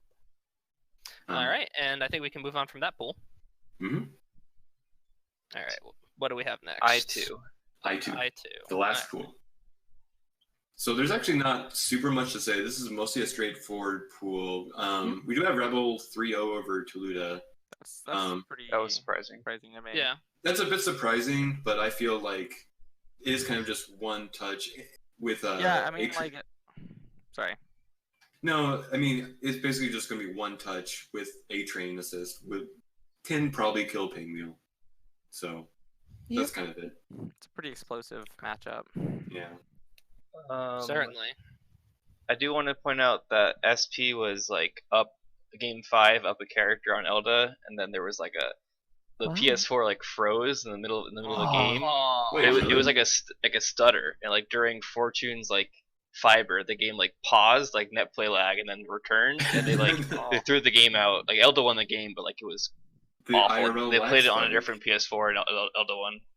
Oh really? Yeah, this is footage of it. It's really wild. Okay, I didn't watch this match, so maybe I should go back. Yeah, to but it. SP was up. Elda's on his last Yeah. character. that Mhm. definitely sucks. It definitely kind of looked like Toluda was kind of like struggling versus several players. Like he did 3-2 versus Sanji, which I watched that match too. That was a good match. And then 3-2 versus SP. It looks like I don't know if people are really catching up to Toluda, but or maybe it's just an off day. But I feel like Toluda's probably been playing the game less too, considering he's like married now and like Yeah. probably doing like real adult shit instead of playing terrible video games. yeah, I actually think he's been playing more ever since Has he Gelato really? helped revive the Chicago scene, and he's That's actually been He goes to Chicago locals. yeah they've been going. He's been at the Undizies. He's been showing for some of the locals He's- sometimes. Like His real competition is just Gelato and Chuck and Plasma, but Chuck hasn't been able to make it, I don't think, so it's just Yeah. Gelato. Chuck is in Yeah. Michigan. Oh, never mind then. Chuck is Forget not me. at all local to I Chicago. thought he was local. I don't know. No, Midwest. so his competitions like NCV, Psychopath. Psychopath doesn't show up to locals actually. I don't know Really? He what's doesn't go up. to locals? I think Psychopath and Adaves are both in they work around the times of locals. Yeah, so The option I is see. like, so Yeah, there's I definitely could see Rebel and Toluda going either way. Just to finish my thoughts on that, Elda did beat Rebel in the exhibition, but Rebel beat him later in casuals. well, I that mean, same oh, you probably mean year. Previous at- year. well, last year they both played in bracket twice, and it went both ways. So Yeah, it went both ways. So yeah, it's So, yeah, definitely volatile, I think. it's definitely volatile for them. So, by the way, like Rabble did play overall and well the CB, so we'll get to that later as well. And shoutouts also to Sanji making it out, and I don't think this is his first Combo Breaker top 24, but Sanji also played well this year. Yeah, Sanji's team is definitely something that nobody is ever ready for here in the US. Point band. Point band with Beowulf Crouch Fierce assists? Yeah, Like, Yeah. oh my god. it's the thing, Peacock and also is there. Peacock with that assist too Yeah. is very weird. Here George is. here It's the comes the original neutral. McPeanuts idea that's a really good assist for Peacock, but no one ever stuck with the idea. So Yeah. Hello. I just want to point out my favorite thing is that Sanji plays point band with the Bayo Crouch Heavy Punch assist. Just like he doesn't even do like what some people thought, like, oh, I'll just play Bayo point, toss the chair, and then tag to someone else, and then Right, he'll have the assist. That would make too much sense. Yeah, no, he just goes straight up with just like crouching heavy punches. It has I to be love the it. hard way. The Yeah, I was gonna nosebleed say chair. seat. Yeah, it's funny too because it's a huge assist too, just on its own, due to Oh yeah, Yeah. no, it hits from round start. yeah, it's amazing. So, but with that, we're probably good on covering the pools. So top Yep, 24. we can start moving on to top 24, and we can, I guess, start from the top and go down. That way I can Okay. actually make sense of it. Okay, so can we talk about how the Dango and Mr. Peck set was such a roller coaster. Yeah. Oh my god. I mean, y'all might probably have saw like the faces. Like, Yes. We were like we were both having a great time, but also like oh my god, like So- oh. That actually, like, I actually love seeing you guys so happy. Like, actually, sometimes I feel like I see Mr. Peck at some of these American majors, and sometimes I feel like he's not happy. Like, just he doesn't look happy. But when he was playing you, like, I could just like see how he's having a good time. I mean, that's We've played quite a bit. Like he like last Yeah, year you at could- CO Talk. He beat me last year at CO Taku, and he mopped me like big Yeah. time. mhm. But I like was actually happy it's that always you fun got this playing fun him. back here. And like I kind of like he's like my biggest inspiration in terms of like peacocks. Oh, other than, really? like Molnim, if anyone Mm. like remembers. Oh, I Molnim. remember. Yeah. But like no, like the way like his super like he plays as aggressively as Peacock within reason. Like he won't do it until it's unsafe, but like it's just a very good balance, and I love that. Like I love it. So Do you feel like Peck is like the closest we have to Moldem? Or like who do you think is the closest peacock to Moldem? I honestly think it's Peck. it's probably Okay. Peck. Yeah, I mean like Okay. Peck's kind of like my favorite like active Peacock player out there right now. To explain to people who may not remember, Moldem was a Japanese peacock, right? Korean. Korean. Oh, Korean, yeah, the Korean solo peacock who was just aggressive as hell. He was And amazing. He just like made like every right read. He had like Peck for days. Like he Yeah. like he showed that like solo Peacock is like actually bonkers. yeah, he was before like Psychopath kind of got better. Like Moldem was the original like solo peacock who was living the dream. I don't think that like anybody has surpassed Molnim in terms of It's, like, solo hard to peacock. compare. Yeah, it's like really hard to compare. I played Moldem before, and I actually by now I do like Psychopath's neutral more. That's fine. But I do think that, like, in terms of the tech, Moldem absolutely originated so much of the ideas that we have now. All right, yeah. Here's the tech. You do Lenny. You do, Lenny.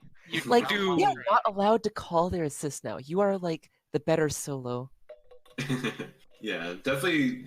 If I definitely wish the solo peacocks now would use Lenny better, but that's definitely a tall feat because like using Lenny can't be more stressful as a solo peacock. But that's definitely, yeah.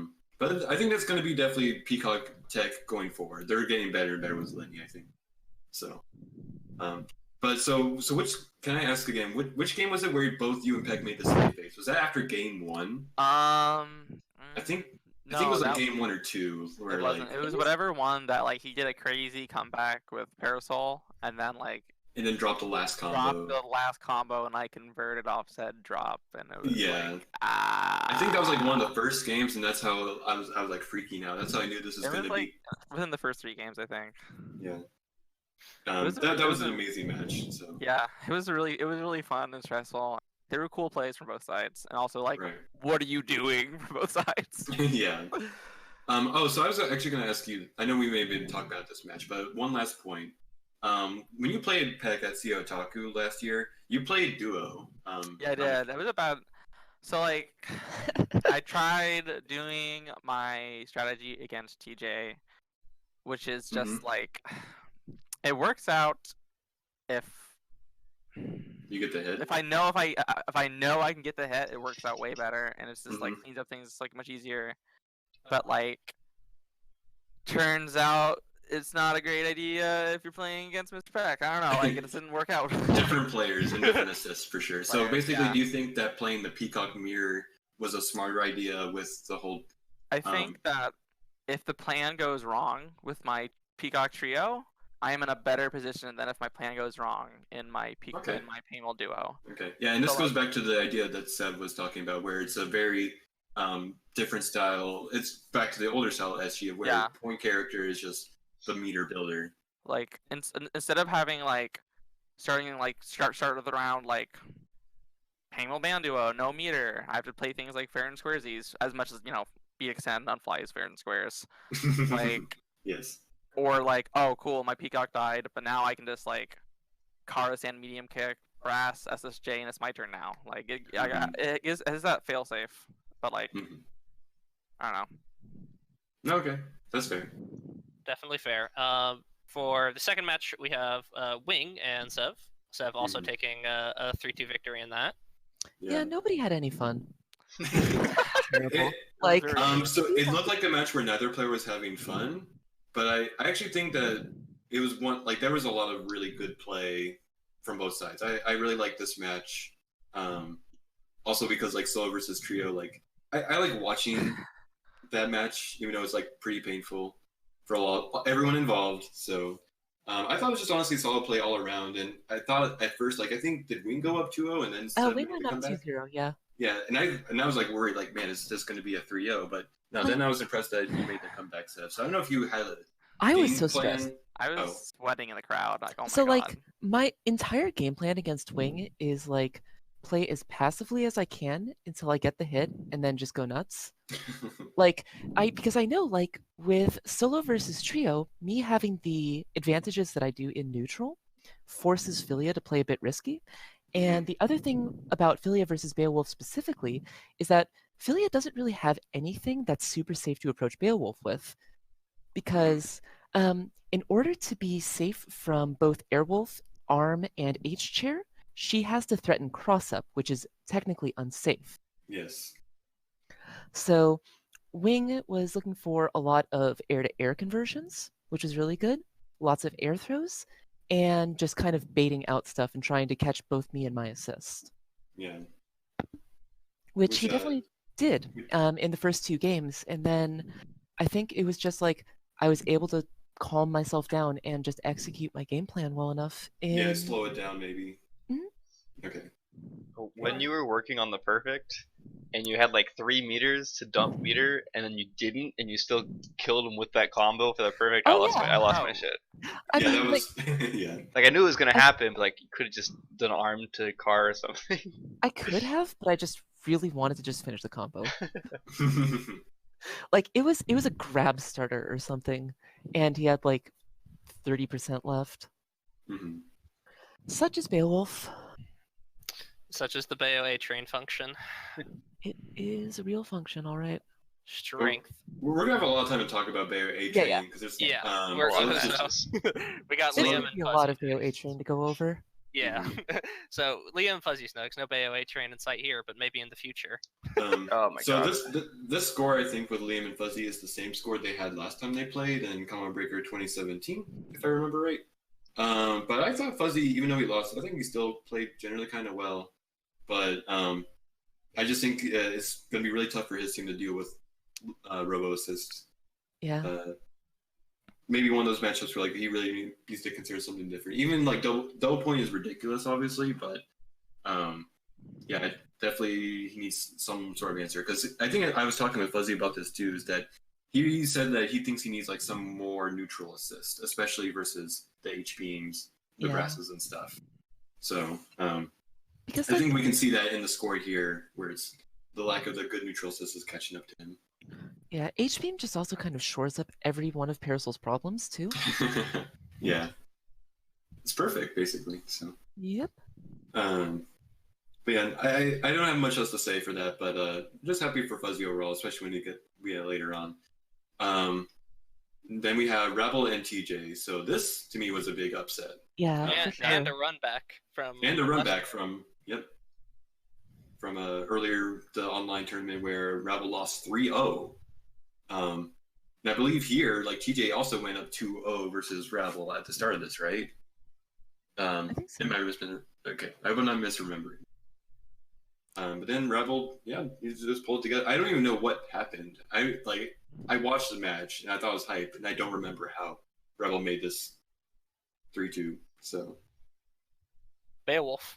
Yeah, Beowulf things. Like, it is a really obnoxious matchup. Like, you're basically limited in Beowulf versus Peacock to just kind of immediately throwing the chair off and, like, hopefully destroying a couple of bombs with your chair toss, and then trying to do chairless sweep. That's it. That's the matchup. And pray they don't Lenny. Pray they don't Lenny. Pray they don't assist teleport. Pray they don't do anything. Like, yeah. You are just trying to reaction sweep as they are doing 2 bombs and hopefully not 1 bomb teleport. Mm-hmm. So I'll ask this question since we both play Bayo, we have Bayo players here and everything. Do you guys think, like, Rebel used to try and switch between A-Train and Brass for bad matchups, but the Brass, like, basically never worked out. Do you guys, like, both feel that, like, Rebel, like, just sticking with A-Train versus TJ, do you think this is, like, the correct call? Do you think playing A-Train Oh, for Is- sure. For sure, Okay. yeah. Yeah, like Really? limiting air options against Peacock is like og. Okay. Especially with how like much TJ likes to be in the air. Like Yes. limiting his A lot. limiting that option is huge. Like whenever I play TJ with my big band, I usually just catch him all the time with A Train. So, Yep. Yeah. That's why I use BXN in the matchup. I just want to like yeah. unfly in his face and like hope he air dashes or like pushes a button into it, which he Mm-hmm. often does. And notably beyond just neutral also, it's like playing versus TJ's style of team, you just have to get rid of Peacock. Like she just Yeah, has you to have to gone. murder her. And Okay. Brass is good damage for Bale, but A-Train is just superior in every way. Well, it's not about the damage. It's just more about like this will definitely where all the Europeans are gonna chime in. But Peacock sucks versus Brass, Yeah, she which does. is definitely the She common. does, yeah. That's why it's so surprising, and that's why I wanted to talk about this to see if you guys really think it's worth the air option, the air coverage with the A Train versus just the bomb coverage from just pure Brass. I Or just- honestly think it's a matter of how much do you want to counterpick versus how much do you want to strengthen your own team. Okay, so you think that maybe strengthening the team would be more with A Train in general because of how strong it is? Okay. It is such an enabler for Beowulf. I will always maintain that for resource characters, always play the thing that gives you the resource, no matter Mhm. what. Yep. Like That's they're fair. fundamentally different characters at that point. So I think enabling himself and his playstyle, Rabble has kind of like built the A-Train brand, Right. is kind of more important than anything. Just playing Okay. what he is ultimately comfortable with over the strict counterpick. Okay. I always thought that while Rabble was probably not the best Bayo Brass player, he was always like pretty decent at the shell. So, but it just never worked out for him that well. So I ultimately agree. I think he plays much better with this shell that he's used to. So, and yeah, I was ultimately kind of surprised at first by this, but yeah, I agree with you guys that this is definitely the pick Rabble should stick to. And yeah, if you have the read on the airborne Peacock for sure, definitely A Train's going to be a good pick. So, Yep. And we got a real doozy coming up here in Losers. Yeah. No kidding. So was this match recorded? Tula versus Psychopaths? Cloud has it on his phone. I haven't got it from him yet. Okay. I really want to see this match. I want to see what happens. The Bracket Killer 69 once again. Yeah. Showing Very, up. Yeah, I very don't- surprising upset by Psychopath to beat Toluda 3-2. So, Yeah, I wasn't there, and honestly, I just want to see. I don't know if Toluda wasn't feeling it. Normally, like Toluda would just beat Psychopath like 3-0 or something. So, I don't know if this was just Psychopath on their roll. I don't know if Toluda was just not feeling it. Hard to say, but Psychopath was definitely playing well later on. So maybe this is just his tournament. I don't know. Yeah, it definitely seemed like his time to shine. Yeah. I'd definitely say like playing solo Peacock versus like Painwheel. I definitely don't like. In general, I do like playing Peacock versus Painwheel, but like versus Toluda's team, it's very hard to. Toluda knows the movement too. Yeah, like Toluda's like pretty good at that matchup. He's very yeah. There's like sort of like a matchup and execution check going into Painwheel versus Peacock. Yeah. You have to know the correct height. You have to know when to unfly. You have to know which windows you have to fly. And, I'm just gonna let Rat Baby talk about this because they're the That's Painwheel main here. That's like pretty like well, I don't know. It was well said. Like if you're playing that matchup on an off day, you're. Yeah, it is a very. It's just Peacock, but Do you think it's a? Do you think it's good for Painwheel, or do you think it's good for Peacock? I think it's like 50-50, honestly. I honestly don't think playing it's, like- Peacock and Painwheel, I think it's like I'll lose to like the better. Like if their Painwheel is better than my Peacock, I'll lose. But Okay. if not, like it feels pretty even to me. Like both. But like, you do both think characters there's are an element of element. the. But you do think there's an execution check part of it. Of the Painwheel Yeah. does have to have their shit down. Like it's like it's even as long as like you have like you're on your patterns, you're on your like like forward on fly to block, like if you're on that, like it's that's easy to mess up. Like I'll get buns out of that. I'll just like not hold best block out of that fast enough. Or I'll like every time backward fly on fly and it's just like oh Yeah, every time I try to think of tech about like Painwheel versus Peacock, I can think of ideas, but everything is just hard execution. Everything there's no making that matchup easier. I feel like, or there's no tech that like just instantly solves it that makes it like okay, no, I don't have to like play as hard. You know what I mean? once you get into the mid range, like unfly forward from about like kind of mid height flight while blocking, and then like calling assist Okay. calling assist during that, like that can mitigate a lot of options. Like Mhm. jumping hard punch will lose to it. Like rising, any rising like button from Peacock will lose to it. Or if she air dashes above you, or if she's trying to like do some sneaky shit. So speaking okay. of assists, that's another thing that I think contributes here, is that Mhm. Toledo doesn't really have any assists that help him navigate neutral against Peacock. Like Fiber, Yes. strictly kind Fiber of, and but like Copter. Yes. it's not the best DP assist not the I would greatest. pick for that team. Yeah, I do think Toluda, like in the past, he's always been actually a really solid, great player, but he's kind of always been singularly bad, very bad versus TJ. Like he's Hmm. been fought Swift Lost Dash a lot in tournament and pretty much always gone counterpicked, always like struggled because he does not have assists that really like let him take advantage of. Like if he had beat extend, like maybe it'd be better. So here's my hot take. He needs to run his team Fortune Point. Yeah. Oh, and I he needs agree. to run Elpinion instead of Throw. Yeah. I definitely agree that 100%. order change for Toluda in a bunch of matchups. Maybe in general that would also work because that's sort of what Cloud is doing now, playing Fortune. Yeah, It's exactly. an amazing show. It's Um, like Fortune Painwheel's great. it's crazy. But yeah, I think that definitely a lot of players need to get more comfortable with the idea of just switching orders because I think SG is very variable and it lets you do that. Yeah, I mean, Um, switch glitch is allowed in tournament. I made sure of Switch using glitch. But yeah, no, I definitely agree that maybe this is the time where Toluda really needs to start changing things up for his team. So I just think Yeah. point payment sucks. that. Yeah, No, it it's actually bad. does. It's like actually bad. it's the Except new for, tech. Like except for like some character, like if I have like the super read on somebody and I want to like delete them as fast as possible, I'll do point payment, whatever, sure. But like, just run, dude. Like no, just run her in the back. Like just do the thing, please. Pinwheel is great when you get to get her in and out on your own terms, Yeah. and then like she sucks. Yep. And Yeah. with installer tag, and you have Yeah. the hit, or you have Yeah. plus frames there already. So Yeah, you get a high-low throw from Mash. Like hell yeah. hell yeah. Speaking of hell yeah, Mike slaying Rikusun, finally taking down Bracket But this Killer. match was 3-2. Yeah, it was close. Yeah, and I love seeing that. And I don't know if this was recorded, but I'm like checking. I feel like it wasn't. But Was I not. just don't. I don't remember yet. But I really wish I could have seen it because again, I want to see Mike play against these solo peacocks. Mike getting put through those solo peacock ringer. This I time. know it's Yeah. pretty great, but no, I think it's a good result also for Rika-san. Like I feel like Mike Z's always kind of like the unofficial like skill check for like Yeah, how for good Yeah, you are as a player. he's very much like You must be this tall. Yeah, you gotta block Yeah. the concho jerk. Yeah, it's definitely a good Skullgirls check and Concho Bella check in general. So, and I think maybe it was 3-2, which isn't bad for Rika-san. It's better than some salty players actually. Yeah. So I think him doing this well bodes well for Rika-san. He should be grinding out the game more. He should really stick in there. He's got a future. I see. Yeah. And I think Mike is also really good at exploiting like individual player faults, Yeah, Mhm. like better than like almost anybody else in the SG scene, I feel. And if he was more practiced and not like in crunch hell making indivisible, he He's could always have, like, working. done a lot. Yeah. Yeah, Mike exactly. Mike would be like an absolute killer in this game if he like had the time to practice. Right. Mhm. Yeah, For sure. Speaking of time to practice and absolute killers, we have Sage and Sunset coming up. Yeah. Yeah, Great. This match is heartbreaking.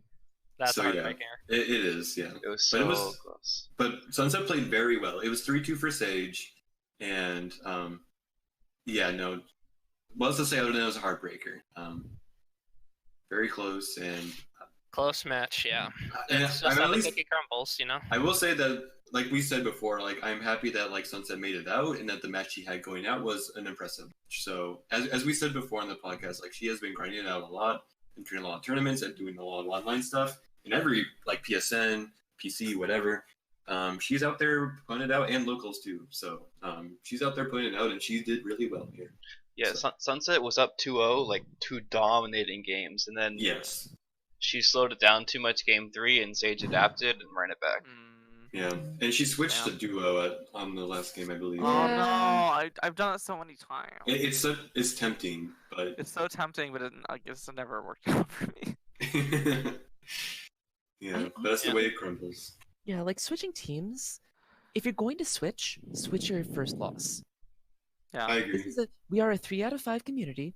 You have that room. Do not like try and get back into the swing of a completely different playstyle like on your last game. Yep. I would Yeah. definitely not advise it. Yeah. No, for sure. I'm also like very against the like character select break myself, but like it works for some people, I guess, and I think it could be just a very player dependent thing. But It's a I Marvel 3 honestly special. think, yeah, I honestly think in a game as volatile as SG, you need some time to like immediately decide whether your plan is going to work or not, Hmm. and you need to commit to that thing first. Okay. So heartbreaker there, but next we have PME and Buck Yo-Yo. Yeah, kind of how kind we of- thought it would go. Kind of. Kind of Yeah. standard result. Yeah. Shouts to Buck Yo-Yo making out in top 24, but he's probably never played PME before, I believe. No. So, Yeah. Yeah. So that's You gonna can get do it. fortuned on. And then Which- Cloud and Losers this early is a real killer. That's It is really Yeah. surprising. So Person- I'm happy for Ravi making out in top 24, pulling out for Europe. But unfortunately, he got picked against Cloud, who's, Yeah. Who's Cloud? It's Yeah. Cloud. It's Cloud. one of the top picks of the tournament. Even if he didn't make top 8, he's definitely a real killer. So, And I mean, but Ravi Cloud was. is- We Ravi- didn't talk about the 3v3 team tournament. We maybe God. should cover that later. But Ravi played well there. He got out of pools. Like in general, Ravi was kind of he switched teams very recently to this new team he was playing. the fortune team, and- right? Yeah, this Fortune team. Dash Um, assist. Yeah, he's pouring out one for Shuffle, who also plays Fortune Dash Assist in Oceania. And Ravi loves the dash assist. It's working out well for him, and he loves his team. And he made it out to CB, not hot in the game, but afterwards he's like, he did well. Now he's back on SG. So in general, I'm just really happy about Ravioli, and I'm so glad that like he had fun and did well this turn. So Yeah, uh, for sure. Awesome. And then after that match, we have Gelato and Mega Man DS. Gelato managing to avoid the special there. definitely Mega Man DS, I think, would have been the what was our term for it before? Like the bracket killer. Bracket 69? Killer 69. Yeah, I think Mega Man DS could be a potential bracket killer 69, but no, Gelato kept it up. I don't know if they've ever played, but Yeah, that's honestly a really odd matchup to try to predict for me at least. But, yeah. Yeah. But Gelato's very solid, and he kept it together. So next we have Certainly. Doppler. We have the big upset here to me, which is Doppler and Adivase. And I did watch this match. This was recorded, and I don't know what to say other than like Doppler just played really well and made Adivase look like he had no idea what to do versus double pool. Doppler was just Doppler ended up not doing well like later on versus Sonic Fox, but what can you do? But it really looked like to me like Doppler was like playing super well. And that just makes me happy. He's repping it out for Kansas City. So Yep. yeah, no, I was just really impressed overall. Definitely to me that was a big upset. And it was 3-0 for both. So yeah, that CME also seems like a pretty big upset. So yeah. But last is Combo Breaker, and we have Sonic Fox and Losers, so yeah. not much you could do after that. So Yeah, Yep, this is a really- And also, Sanji had a chance to correct the timeline. yes, speaking of Sonic Fox, there we have Sonic Fox and Sanji, which this was also a really good match to watch. Sanji was pretty close to being Sonic Fox at several points. Well, not like pretty close, but like he was definitely like up, and it was like possible. But no, Sonic managed to keep it together and get through Sanji's antics. So like you cannot count out Sonic Fox at any amount of life. right, Yeah. Like the amount Yeah. of confidence he has in himself to take it back really shows in his play, and it's like one of those things that I think like kind of separates him from a lot of the rest of SG players right now. He kind of has that ability to just clutch it out on whatever his last character is, Mm-hmm. no matter what. No, So- completely agree. I've seen a lot of players who like look at his Fuqua, and I think that even happened in several of the matches here at the CB where like Sonic would just anchor Fuqua, like Yep. he would just like Yep. just raw dash at people from like full screen. Yeah, he did that to me. Sorry if Cool, I'm. Fuqua. Yeah. No, yeah, it was great. It was like it's a good call out. I love it. I think I was thinking of trio rather than the solo, but no, that also would Even still, Yeah. it's just, but it's that confidence that Seb's talking about. That yeah, like just he knows his neutral, and he knows he's got the fear in people to just dash in on people, and like he doesn't have to do like crazy fireball pressure. He just knows when to go in, Yep. And it works. And that's there's definitely a lot of players like just kind of don't understand like how to have that confidence in their own neutral and to believe in it, or to go for it. But yeah, definitely it's rarity, and to me, I like seeing it when we see stuff like that. And I hope people like can take notice of that to just work on their neutral, to like think more and just to look for these openings, because sometimes we can see Justin Wong just getting a crazy good jump in. Sorry, I'm thinking back to really old Skullgirls now where I see Justin Wong comebacks, but no, Sonic also gets crazy good comebacks with just Fuqua dashing into stuff like that. Sometimes you just gotta believe in yourself and go for it. So yeah. Confidence is a real thing. Yeah. Speaking of confidence, should we move on to the semifinals? Okay. Yeah, well, for this, all right, we have a little bit about this later, so we can kind of go light on this one and just say we have the team kill here. Yeah, we have a team kill. We have a team kill, sadly. Good set. The house kill. House kill. House kill. It was a crazy set, I think. Like it was. Yeah. I honestly think that's like the set that we wanted to show to everybody. Yeah. Like, Sorry. we've been like really wanting to meet each other in tournaments at Combo Breaker specifically for a long time. So this is like the best possible outcome. A 3-2 set, us showing like all the crazy like roommate meta things. Yeah. That's what it looked like for sure. And it was in winners too, so that's what like kind of it was winners first match. It was sick. Yeah, so it means like both of you could kind of like play with a little more confidence, I feel like. Just Oh yeah. We were yucking it up on camera like before. It was a good time. For sure. So we have a little bit more about that later, so we'll come back to that specific match. So we'll move on to Liam and Rabble, which he took 3-1. This is actually a big surprise to me because I was practicing with Liam quite a bit before Combo Breaker. Well, not quite a bit, but like enough, I feel, for Liam to have a really solid grasp of the matchup. And yeah, like Rabble just took that convincingly. It just happened, yeah. Do you think Rabble played a different style from you? Like, what do you think? Yeah. Like It's Rabble and I are polar opposites when it comes to playing Veil Band. Yeah. Okay. Well, we'll probably get to that later, so maybe we should save that for later. But I meant versus, at least in respect to the Liam matchup. That's what I was like curious about. So that's what I mean. Like, I feel like Liam was too ready for like a different style of Beowulf, maybe. Okay. So. Still, I thought it was really surprising, just given the fact that a lot of us conventionally think that like Parasol is like the Bayo killer. At least that's what Bananas keeps telling us. So yes and no. I think so. So I think Parasol kills Beowulf potentially in neutral, and that all of her buttons are better than his buttons. Yeah. But she's also not allowed to hit more than one of those buttons without calling in assists. Right. If she does any block string other than stand light kick, reversal arm is free. Yep. So, do you think that this is what blew up? I mean, you think Liam probably would take account for this, right? Like, yeah, Liam was definitely taking account for that. Okay. And like, I think that like forced him to play a lot more passively than he would have liked to. Okay. And that's what probably Rabble took advantage of. Is Exactly. You just have so much space in that matchup as Beowulf because of that factor. Yeah, and Rabble definitely has Parasol experience from playing like me and Gelato for so long. So yeah, exactly. Yeah, so just kind of unfortunate in terms of how the player styles and how they practice like just differ. So yep. But now we have Liam embracing the darkness. So yes, I mentioned this earlier. This is kind of what made me sad. Is just like Liam. I'll admit I don't like Bayo. So to me, like when I saw like Liam lose, like, oh, this is our best chance of a Bayo killer, and he's out versus. I played Liam's Bayo team the other day, and like he has like 40% of a Bayo, but like it doesn't matter because if Robo escapes neutral, Bayo skips neutral. Like if Robo escapes round start, Bayo just gets to missile tag and you get eat high low. It's obnoxious. Yeah.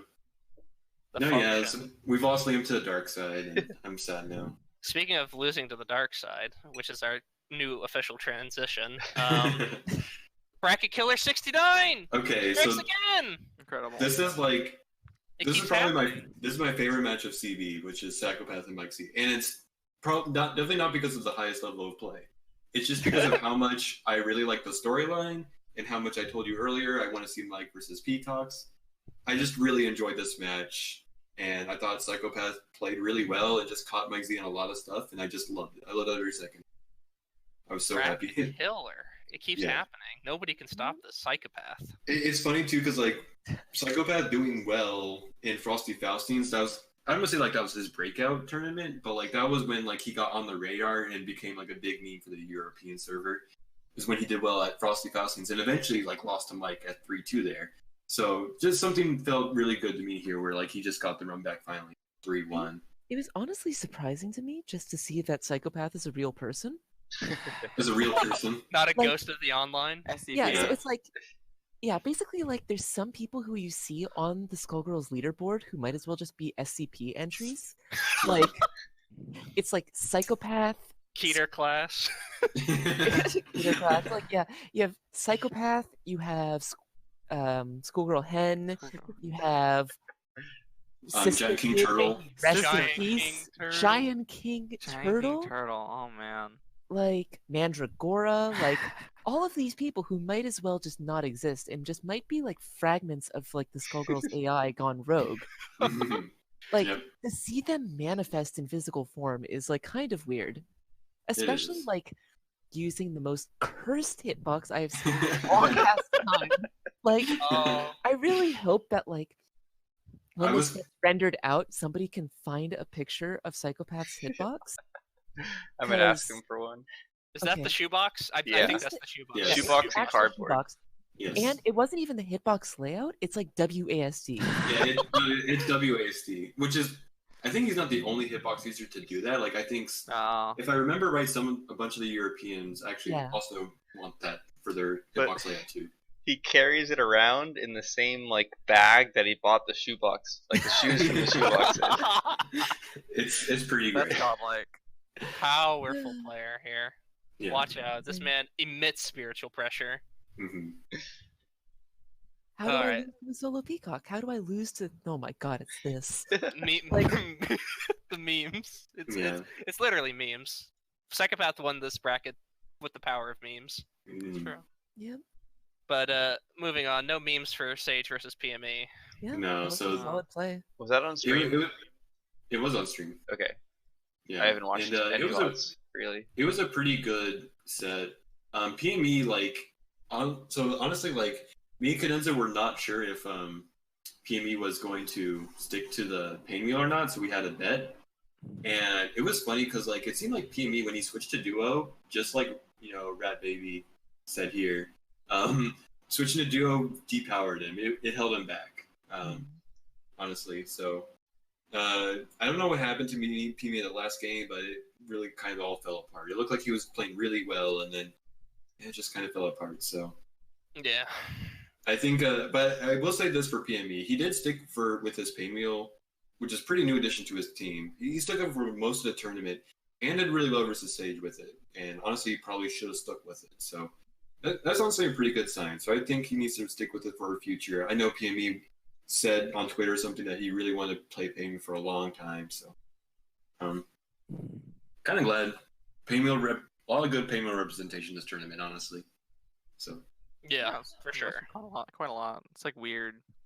It's 2019. Yeah, is it weird? The pain wheel bracket play double. Did you not think that pain wheel would be like a 2019 character? No, I don't know. Do you think pain wheel is gonna like drop off in the future or what? I mean, I don't know. I'm like, who's to say? But I would say yes. Like. I think the pain wheel function is going to change. Yeah, I do agree with that. Yeah, it could change to the double function. I think it's already kind of changing, but yeah. Yeah. I think like kind of what Softy is doing with pain wheel right now, I feel is kind of like ideal, where you tag the pain wheel mid combo, you DHC pain wheel in, like absolutely control her entrance and exit whenever possible, DHC her out, tag her back out, do fucking anything. Just make sure she is there doing damage and doing her guaranteed mix up. Or not at all. Just do not play neutral with her. Don't do it. So pain was just great whenever it's not neutral. Yeah. It's like I'm just like blocking a lot. Like, I'm gonna get close to him so I can block, and then I'm wait for an opening or PBGC. Let's hope I can, defend correctly. Okay. Yep, Skullgirls and defending correctly. That's a Yeah, powerful isn't that fun? When you have like no DP and like no anti-air, that doesn't work without normal, without like against multi-hits. It's like Yeah, so cool. Right. for sure. And we'll move on real quick though to Cloud and Gelato. I think we can also summarize this with it's Cloud.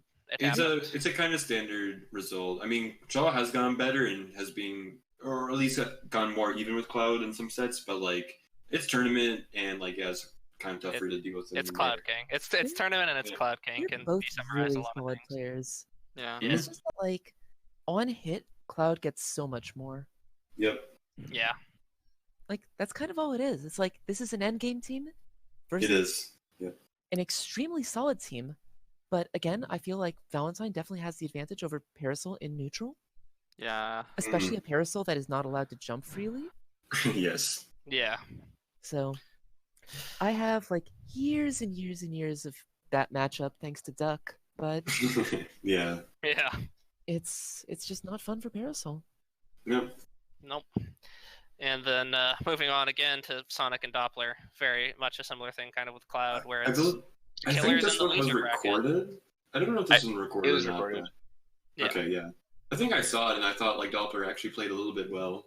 He took the game. But yeah, he took a game. It was a pretty solid one actually. So But yeah, again, you have these insane killers in the losers bracket. And this will tournament. probably maybe be a theme, but like I kind of feel like there are kind of a lot more players getting closer versus Sonic. For sure. I don't know. If, Finally, honestly, finally, Finally. like We Sonic can should take not games.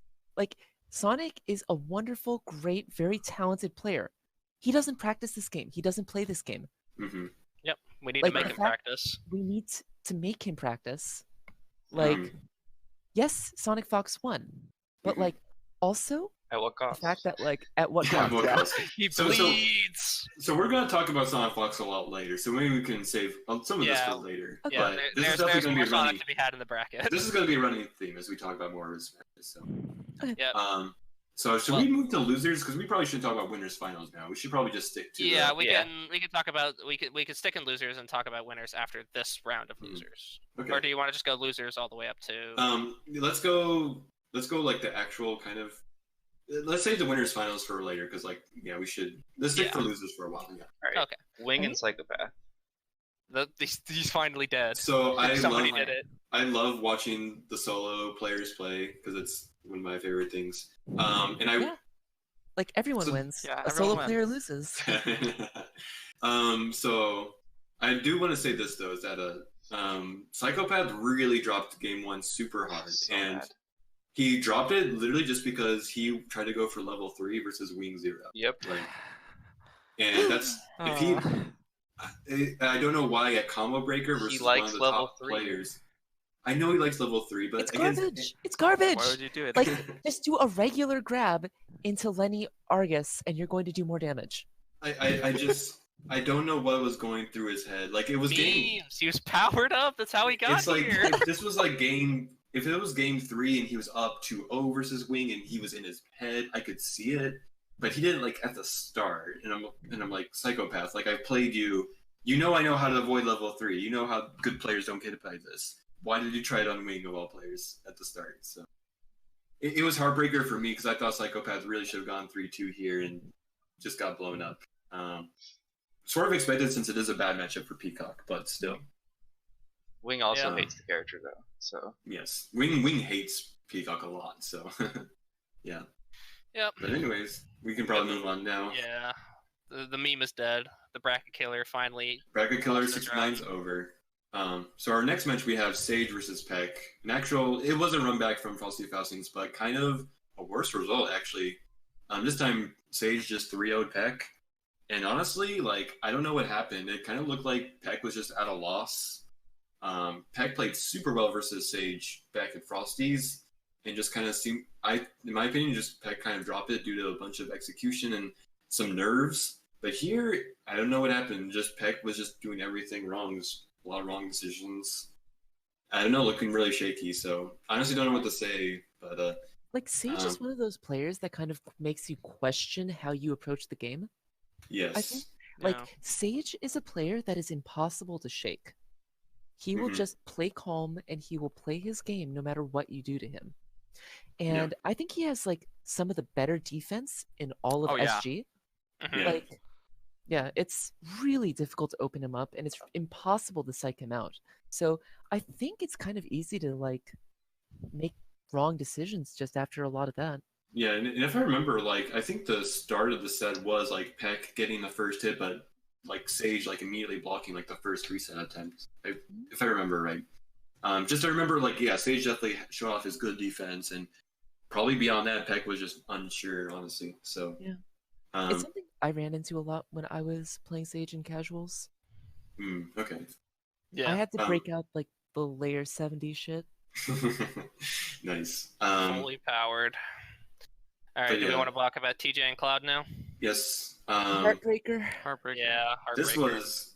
I feel like they just always do this. I feel whenever they play in bracket, just sometimes TJ just like makes Cloud look like Cloud has no idea what the fuck, and then sometimes just Cloud just like memes on TJ with them. I don't know.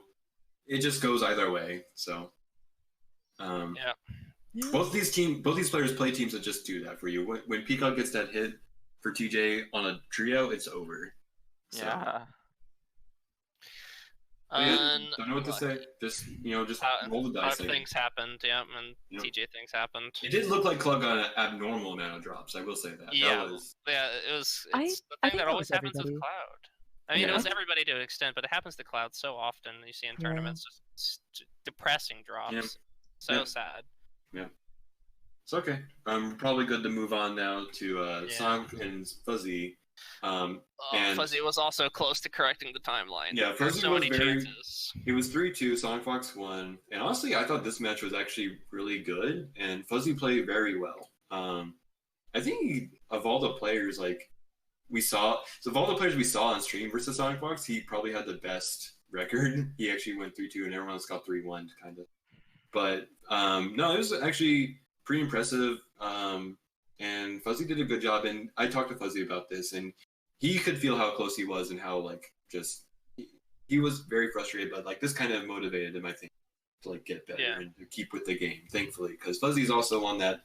I think Fuzzy's also on that doesn't practice the game very much, only rarely. Yeah. But he said he wanted to try and get into it more after this combo breaker, which makes me really happy. For sure. Also, quick side note, but is this the most games that Sonic's lost in tournament? Games Lost? dropped total? Yeah. For SG? Yeah, for SG. Not obviously. That's Because a lot of checking. He lost Yeah, the that's a game lot. every round except for Grand Finals set 1 versus Rebel. Ooh, yeah. I feel like even though Sonic won, spoiler alert, Sonic won, everyone, sorry. Oh wait, he but threw it red as well. So he lost 2 sets. He didn't lose games. I feel like he dropped a lot of games this tournament. He did.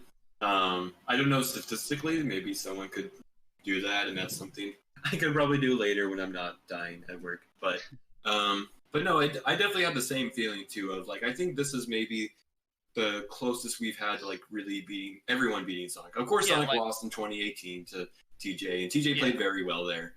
But no, felt like everyone else really was getting close. It was really close to knocking Sonic Fox out before top 8. Multiple times. Yes. So I And really felt that's like he definitely a led the rarity. most in this tournament, even though he won it in the end. Which I think is definitely a good sign for the scene, because everyone seems to be more motivated after this CB to keep playing the game. So I think the time's coming. So We have Sage asking about stuff on Twitter. We have Ken in Black of Sonic Fox. Is Ken Black talking about SG again? Oh yeah. Currently on Twitter, yeah. Oh, He's wow. talking about playing Team Pally, Parasol double pinwheel, or Parasol pinwheel Here double. we go. Here we go again. Painwheel is a Here we go. problem. Yeah. It's the pinwheel name. You guys are gonna get her nerfed SG2. Oh gosh, that's definitely good. Booer no longer is unblockable while rising. It's only active for 1 frame now. We're gonna make L viewer smaller on the ground. Yeah, it's gonna be like When you fly, your inputs are reversed. I'd probably drop God. less actually. Yeah. All right. So we want to do Let's keep with losers, I think. keep with losers. Okay. Yes. So next we have Wing Zero and Sage. This is also a Frosting's run back, and this time Wing got it over Sage. Close set 3-2. definitely overall, like before in Frosty Faustines, Wing dropped a lot of stuff, but he looked a lot more solid this time around. But Sage also was like went up pretty well. So overall, I thought this was actually a pretty solid set from both players. Yeah, there were some questions about how practice Sage was, but he played really well throughout the tournament. Honestly, Sage looked pretty well the whole tournament. I'd say. Was this the set? Was this the Sage went the Bayo team? Yeah, he went to Bayo. He also went to Bayo team versus Peck, I believe. Okay. I think no, playing Bayo versus Philia, I think is just a solid choice. Like, really? Yeah, I it's not a think so. matchup I really hate that much, to be honest. There's I some really things think about it that that are that matchup is extremely Bayo favored, Okay. especially when you're dealing with the way that Sage approaches it, Mhm. where it's like very short combo. In like the main threat isn't like the high-low safe jump; it's just left right brass into left right jump fierce. Yeah. Mm. Like he plays it extremely safe, which I think is like really good versus a player like Wing, who can just like take one small opportunity and snowball it. Yeah. I guess what makes me curious about this statement about Philly and Beowulf is that kind of historically, like, I mean, this is Sonic Fox I'm going to talk about here, but Sonic is kind of like, he beat pretty much every Bayo player in this tournament. I'm pretty sure, like, every Bayo player he actually just played. Like Sanji, you, Rabble, I guess not Sage, but like, Sonic could, and also like the history of like Sonic versus Sage, a lot of that is like Philly versus Beowulf, and usually whenever I look at those sets, I always am like, it kind of makes me think that maybe Philly beats Bayo, but maybe do you think that's it's Sonic I Fox. think a lot of it is Sonic Fox, and a lot of it is he is allowed to maintain frame advantage off of cross up. Okay. What he Due to does, his assist. rising jump light punch, call M bomber, cross up. Yeah. That's it. Like that, like forces Beowulf to just sit down. Right. Yeah. Boy. Sit boy. And like double beats Beowulf, Fuqua beats Beowulf. Opinion. Okay. Yeah. Okay. And Yeah. Fuqua also like very notably just trashes Band. Oh, it's so free. I Oh, love yeah. it. Like one of a couple 7-3s. One of the grossest for sure. Yep. Mhm. So As gross as some people used to think Robo versus Band was, honestly, I think they're about the same, even then when it people was that learn how to bad. fall on their Yeah, ass you just from fall- midair. Yeah, you just like Yeah. whipped up a hard kick once, and you're just like, yes, I'm in there. There was a lot of tech that made that matchup much more bearable for Band. There was definitely a lot of changes for Band that make that matchup better from how it used to be. So For sure. But that is digressing a bit, so yes, so let's talk we're about gonna Sonic Fox continue- versus TJ. Yeah. yes, Sonic Fox versus TJ. Which is actually the combo breaker run back. Well, it's actually they already had a run back from last year's. Yeah, they had a run back already. from last year's Summer Jam, but still, it was a 3-1. Sonic Fox just had his number. Yeah. Yeah, Wow. it kind of. I think TJ did play better than Summer Jam, but like, yeah, it definitely just. Anybody who knows how to like address the TJ like defensive rotation of block low for one frame, then like roll 1d3. Yep. Do you up back? Do you gun? Do you Bella tag?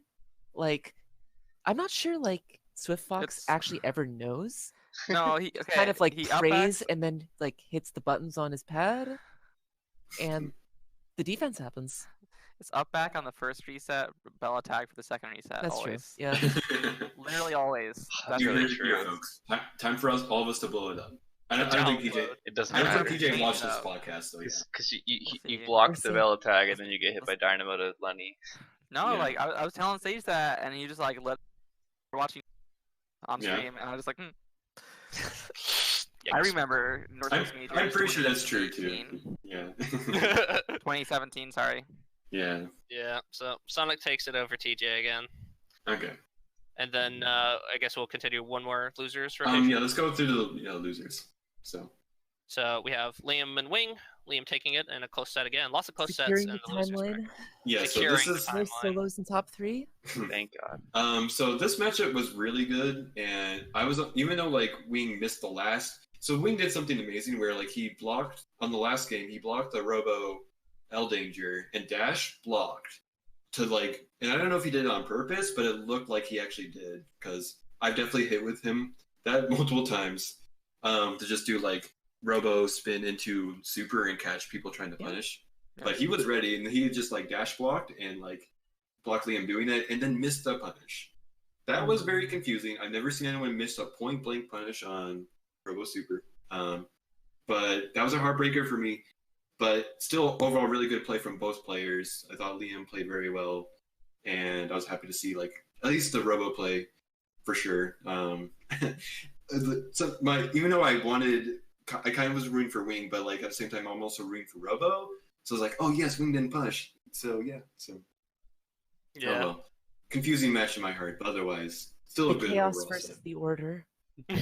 Oh, with the Sonic Fox and Dingo, or you mean just No, Liam versus. okay with solo versus trio, yeah. Solo Naruto versus Sasuke. This is like, it's not Naruto versus like, Sasuke. That's it's not just like solo versus trio. This is like the zoningest trio.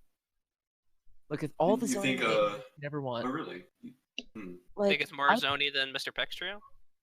I mean, it's comparable. I think they're comparable. Yeah. Mm. Like Robo with L shot and yeah. Doesn't Liam play 8-shot? Oh, 8-shot. Yes. I mean, Sorry. it's like functionally very similar. Yeah. Well, they're kind of different for some things, but yeah. So with Robo, I believe it gives a lot of hyper block strings, and for double, I think it matters for some things. But I'm not a double 8-shot player. For Liam specifically, Liam really likes the ability to do beam, call assist, beam. Yep. And 8-shot secures that a lot better at more ranges than L-shot. Yeah. And then with double, it's honestly just up to preference, because I ran 8-shot as well back when I played Parasol. Mm-hmm. And I just like being like a little bit tighter after gunshot. Yeah. I've only usually seen doubles with 8-shot, and I kind of I've seen a bunch of confirms I think only work with 8-shot, so that makes me think, yes, you should use 8-shot with double. But yeah, just in general for Robo, for L and H, L would be what you use to approach with Robo, but like definitely for most zoning, you would want H for tighter block strings, which that's absolutely what Liam takes advantage of. And Liam's really zoning style is very reactionary too. Like he wants to like confirm you have moved into a space and then beam. He doesn't throw beams like too preemptively, unless you're a super tall character and he's bullying you with air and beam. Mm-hmm. Yeah. Right. Makes sense. Close matchup there. Pretty tight, but so let's move on. Liam secures the no solo timeline. Yeah, no solo timeline. Unless you count Sonic, he's like a solo. Oh yeah, unless we count Sonic playing solo. Speaking of solo. Yeah, speaking of. So can we talk about what this counter pick was? I wish I watched this set, but like I started drinking after Wing Psychopath, and I don't remember anything from top 8. So what happened here, Dingo? So like Solo Fuku was a really good pick. Like she navigates my entire team really well, and like my team is super explosive on like assist calls and things. And so like honestly, like a well-rounded good solo is actually kind of like a pretty good counter pick to my team in some ways. Okay. And like also, and if Sonic has a read on you, like yeah, he wants to delete me as fast as possible. This is what I'm gonna ask. So, like, do you have any counter pick strategies at all for Solo Fuqua at all? Yeah. Like, okay. So, what are you thinking? Like, I think, well, first of all, I think switching to Paymel Point, or switching my order to Paymel Point, like midway through, was a huge mistake. I think I should have just kept my zoning, built as much meters as possible. Like, he still ended up like snapping in my Painwheel at points, which was like a great idea versus my team. Like, yeah, in general. I agree. That's definitely I mean, snapping Painwheel in general is just like, what do? You fucking die. Mm-hmm. But like, yeah. Overall, he just like he adapted super well. I dropped like a couple things, but like whatever. It's not, Kind of, but like honestly, it did just look like the counter pick was just it had your number. That's kind of just what it looked like. It did. Mostly. Like I just didn't. So no, I was just wondering if you had like any. I guess in general, you think you'll still stick with the trio if you had to play Sonic again? I'm definitely gonna stick with the trio. I kind of like toyed with the idea of like picking up a solo, but I was like, eh. I definitely would not recommend Painwheel solo versus. No, that's gonna be a disaster, huh? Wouldn't it be Solo Peacock? It would be Solo Peacock. I would just do Solo Peacock. I think Solo Peacock timeline. Here we go. Yeah, I just feel like Fuqua versus all three of you characters, she just wins neutral. Like it's a rough matchup. Yeah, no matter what solo. Really, it's kind of a bad matchup for me. It really is a uniquely like that solo really just trashes the entire team. I've been like toying with the idea of like playing team best, which is Bella double big bands. And The like, team- That's the team I play, to Team Mock. Yeah, that's Yeah. Team Mock. I was gonna And, say. Team like, top tiers. I'm trying to learn it, and I think that could like wrangle. I think like Battle Butt and like BXN is a pretty good way to wrangle up a Fuqua. Yeah, that sounds pretty. Gonna Well, catch myself a Fuqua. Yeah, basically. I'm a fucking clown Fuqua cowboy. hun. A Yeehaw. rodeo clown bitch. I got knives in my shoes. What do you Literal knives in my fucking shoes. Yeah, no. Thor and I have been playing this mirror actually a lot lately. It's Yeah. because like, I get super bored of playing Beowulf, so I just go play that team instead when I want to have fun with SG. You mean Bella double band, right? Yeah, specifically Okay. lock and load, slide, and beat. hmm I know Sounds gross. Mock runs it as Definitely- Bomber, I think. Yeah, definitely Bomber. I think. Yeah, he runs Bomber. I played a close set with Mock recently. I'm tilted about that one, but we can talk about that later. But yeah, he runs Beat for sure. No, like the M Bomber. You mean? Oh, Bomber. No, sorry. Yeah, Yes. he definitely runs Beat for sure. But yes, runs Bomber Yes. for sure. MB's the way. hmm Certainly But yeah, no, it's a good team. So strong. Let's move on to Liam and Sonic. okay. So this I think is the exact same score from when they played back in Frosty Faustines, I believe, last year. It was 3-1 for Sonic. This time Liam stuck with the trio, and I kind of wish Liam went back to the duo idea he did before in Frosties, because I actually thought that team with the duo worked really well. And I guess Liam's just really feeling more comfortable with Robo, which is fine. But oh well. Either way, I think Liam's still like getting. I always kind of hope Liam would be like the Sonic Fox killer with like Parasol versus Philia, but especially if the team has good neutral with Parasol with the H-Beam, so I'd be really curious to like analyze like what's going wrong at these sets, because I always feel like Liam should be getting neutral, but it must be so difficult for Sonic Fox to always like just be getting these 3-1. So Yeah. oh well. Kind of all I have to say for that one, but Yeah. also running the train of like Sonic always getting these 3-1s, honestly. So Yeah, it's hard, man. Sonic's just ridiculously good. but yeah. His fundamentals are insane. Yeah. So if that's all we have to say about Liam and Sonic, we can go to probably the saddest anime death ever. Now, Oh now my should we God. talk about like the winners finals? So we have Rebel and Oh, what a disaster! One so level now let's five. talk about the future of SG right here, which is AOA train mirrors. Seb, do you know how many band players you made by getting hit by that? So many people bought Skullgirls and are playing solo band on Quick Match. All because of that. No, like they summoned Cat Pie back. Like that's not Yeah, they did. Oh, what a nightmare scenario! Yeah. And like honestly, it was like I want to be sad about that, and like honestly, it came down to Rabble really recognizing that I was getting overconfident. Yep. Like Yeah. I had 2 characters up on him, and it was double versus big band, which is like a disaster matchup for band, and I was Mhm. swinging a lot more than I realistically should have been. Rabble Mhm. picked up on it and grabbed the DP. Like I was thinking You just can't at be that mad. moment. Yeah, like when you were playing versus his anchor band, I was thinking like in the back of my head, like, okay, Rebel has 5 bars. I think the only way Seth could lose is if you call assist. Because I could feel sometimes I can get the feeling of a happy birthday in my heart, and yeah, it just Right. Yep. And So- like honestly, like I feel like I am decently well matched with Rabble as a player, but hey, Skullgirls happens. Like Yeah. reversals happen. Yeah. Skullgirls can happen to anybody, and this kind Yeah. of shows it.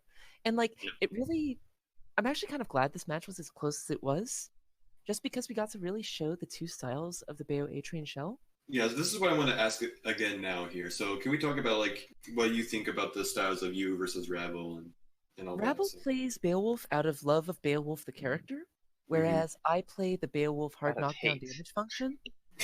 Yeah. Like Rabble is a Beowulf player. I play Beowulf. Mhm. That's like the best way I can put it. Yeah. I think- Exactly.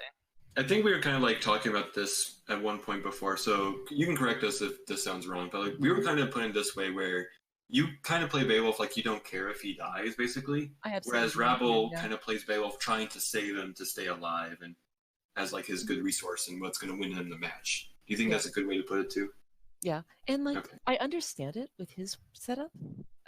With Painwheel second, you don't want to have to deal with Painwheel incoming, and you Yeah. want to keep Beowulf alive as long as possible so you can get that arm install. Yes. So, and I think the other big difference is Rebel is a lot more freestyle, I think. He definitely does. Like, his resets are a lot more varied than mine. His offense is a little more varied than mine, but that's because he kind of lacks the unified, like, neutral options that I have with H-Bomber. Mm-hmm. And so he has to play a lot more varied. Right. Yep. But I think my only criticism is that I think he takes too many touches to kill people compared to me. Which is- of course, compared with your team, like, yes. Which is so wild because like I did labbing for Rebel's team and Bayo A Train tagged to Painwheel does 11k corner to corner mid screen for 1 bar. It's like Yeah. it's Sounds crazy. And like, his team is able to kill in more situations than mine is. Yes, actually. It's surprising how good Yep. Bayo Painwheel is. Like, Mayo Painwheel is insane. They front load their damage so hard. It's Yeah. nuts. Yeah. and you can just like tag Painwheel after EX Grendel, Yep. Just or you run can for just free. do EX Grendel arm install, and then like The corner carry on that is so cool. Oh, From corner to corner, it's like Oh, yeah, arm, you- you move You can do the forward, backwards one. install, Yeah. dash, M mover, fly forward, H train. Like it's like crazy. It's so cool. You can do the backwards trick too, where they're just flying and you're just looking at them. Yeah. Yeah. This is why like Rebels kind of said jokingly on after the last B grade that happened post Combo Breaker. He said like, oh, time to play double, and we all kind of figured, yeah, he's gonna probably drop Painwheel. Yeah. But that, I'm actually kind of sad because I actually do. It would be really cool to like see him optimize Painwheel, like really harness that team, and like that would be a good like counterpoint to like see like an optimized Bayo Painwheel versus an optimized like Bayo double. You know, that would be really fun to see. I feel. like much as I want people to play my team, like You want people to play your team? I do. Oh my gosh, that's so gross. This is like wishing for the death of the universe, honestly. Like I just want to see like just how bad it can get. More people must suffer. More pain. I know exactly what you mean because I actually kind of feel the same way. Of if this is that busted, I kind of want to see that end game of like, this is what we play. This is the game now. This is Mike Z's mistake. I think 20XX. I think it's one of several end game options. Like, okay, that's true. I think the Rat Baby Chuck Plasma team is an end game option. Yeah. I think Cloud's Valentine and Fortune teams are Mhm. end game options. I think Okay. my team is an end game option, and I think they all accomplish that in very different ways. Like, I'll let you finish. like Peacock Painwheel ban or Peacock ban Painwheel. Mhm. It's just a unified shell with the best meter building Yes. character in the game. And then Cloud's Val team is, it doesn't matter how good your reversals are, can you even get them? Yeah. And then my team and Rabble's team is, we can hit you twice meterlessly, and it will kill 3v3. Yeah. So of all the options you said, this brings up a kind of to me an interesting point. Do you think Fuqua belongs in any of those in-game teams really? Then So Fuqua, it definitely has her place, but I feel that like she needs like more work than a lot of people are putting in right now. right, I would agree. Because if you're not going to set up, I think Fuqua is sort of in the Valentine class, in that yes, that she might not 2-touch you or even 3-touch you, but she does so safely, and her mix-ups are that difficult to block that you can actually get away with having low damage. This makes me curious because like Softy, like you have crazy, insane resets with Fuqua that make me like throw up whenever I see them. Yeah.